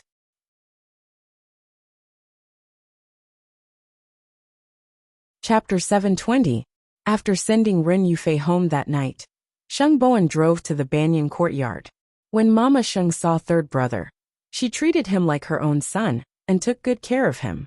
Third brother, at your age, it's time for you to get married. Don't wait for eighth brother's child to grow up. You're still hanging on. Auntie, eighth brother still has 2 more years. Sheng Bowen smiled. Isn't Qiqi still in college? Eighth brother isn't your age. The two of them chatted in the living room. Soon, Sheng Bowen was called to the study by Mu Qiqi. Why are you looking for me? Sheng Bowen sat in Sheng Zhao's study. He really didn't have the chance to come here usually. Looking at Sheng Zhao's table, he saw that Mu Qiqi's forensic books were on it. These two were so intimate even when they read. Have you found out about the leak of Huang Yao's design drawings? How do you know about this? Sheng Bowen looked at Mu Qiqi in confusion. Mu Qiqi took out the information and handed it to Sheng Bowen. Recently, Xiao Xiao asked Su Che to investigate a person named Cheng Bin. He's a vicious criminal. He came out of prison for a few years and didn't come into contact with anyone except for a person named Third Master Long. This person has a lot of assets, including an accessory processing factory. The things that are being produced include the dazzling series of Huang Yao that hasn't been released yet. The information states that it's a copy of Huang Yao's drawings, so we know about it. After Sheng Bowen heard Mu Qiqi's words, he quickly flipped through the drawings. This is a copy, but ever since the fake incident last time, I've completely cleaned up the people in Huang Yao. There can't be any spies. The leak of the drawings might not mean that they were betrayed. It's also possible that the other party is familiar with the internal affairs of Huang Yao and stole it. You're right. I'll call the police to deal with this matter, Sheng Bowen said. We have to go through the legal channels. You're thinking too simply. Why did Third Master Long get the drawings? Is he familiar with the internal affairs of Huang Yao? Think about it. The biggest possibility is Sheng Kai. Sheng Bowen thought about it and felt that Sheng Kai was the most suspicious. If it were someone else, they would not have the authority to do so and would not know about the loophole. This person has been playing more and more tricks recently. The reason why I asked you to come is not only to let you know about Sheng Kai, but also to remind you that Cheng Bin and Third Master Long's gang used to sell powder for a living. They did everything. If Sheng Kai really wants to take revenge on you, he definitely won't just sell the designs. My reaction now might mean that I have fallen into Sheng Kai's trap. So, Xiao Xiao and I think that you shouldn't look for Third Master Long. Avoid this person and delay the launch of the new product. Sheng Bowen nodded.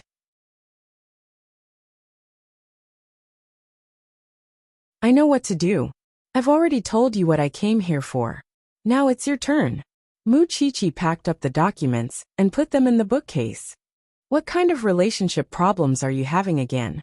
Today, Yufei revealed our relationship. Not long after, Hu Ran came looking for me and caused a big scene with Yufei. I've told her everything I need to say. I don't know how to face her now. Sheng Bowen said in distress. Do you have any way to get Hu Ran to stop pestering me? Tell me the whole story first. Mu Qiqi said to Sheng Bowen. Actually, I don't know much either. When I got the news, Hu Ran had already been beaten up by Yufei. I went to ask her, but she said it was very simple. After spending some time, Sheng Bowen explained the matter to Mu Qiqi from the morning. After Mu Qiqi heard it, she frowned and thought for a long time. What are you thinking about? Help me think of a way. I don't want to hurt Hu Ran. But I don't want her to disturb my life anymore. You want to take advantage of everything. But how can there be such a good thing in this world? Muchichi smiled. It's not that I didn't help you think of a way. I just find it very strange. What's strange? Both women are very abnormal, Muchichi replied. Of course, it might be my hunch that I'm wrong. Listen to my analysis for you. First, let's talk about Secretary Run. She always didn't want the outside world to know about your relationship, and her attitude was very firm.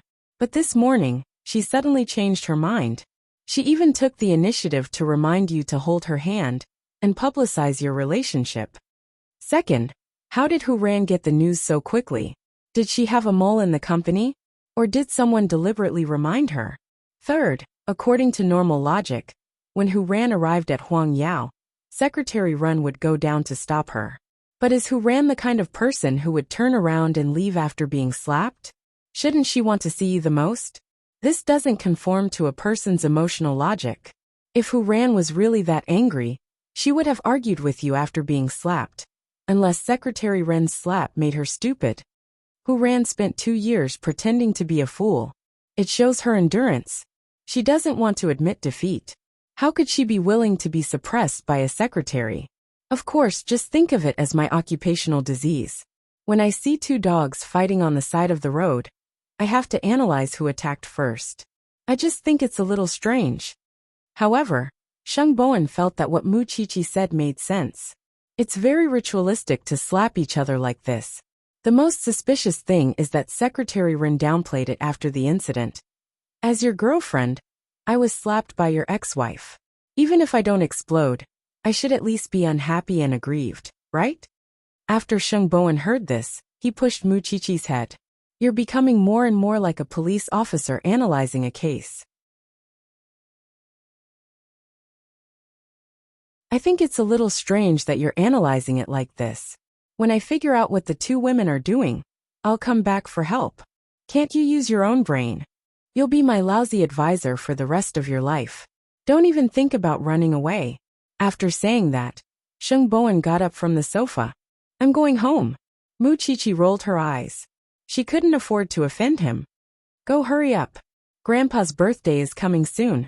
If this matter really has something to do with Sheng Kai, I'm afraid that he has ulterior motives and might cause a big storm. By the way, have you prepared a gift for Grandpa?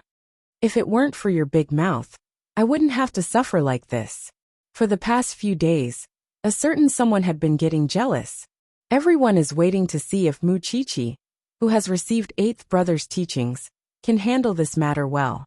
She's still pretending to be smart. Muchichi wanted to curse, but at this moment, a certain someone entered the study with a cold aura. You're tuning in to the Li Mei's Sword of Destiny YouTube channel. We're so grateful for your support, and don't forget to subscribe to join us on this incredible journey through captivating stories. Your generosity through donations truly makes a world of difference, as it's the primary source of revenue that allows me to expand and enhance this channel for you. Thank you from the bottom of my heart for being a part of this adventure.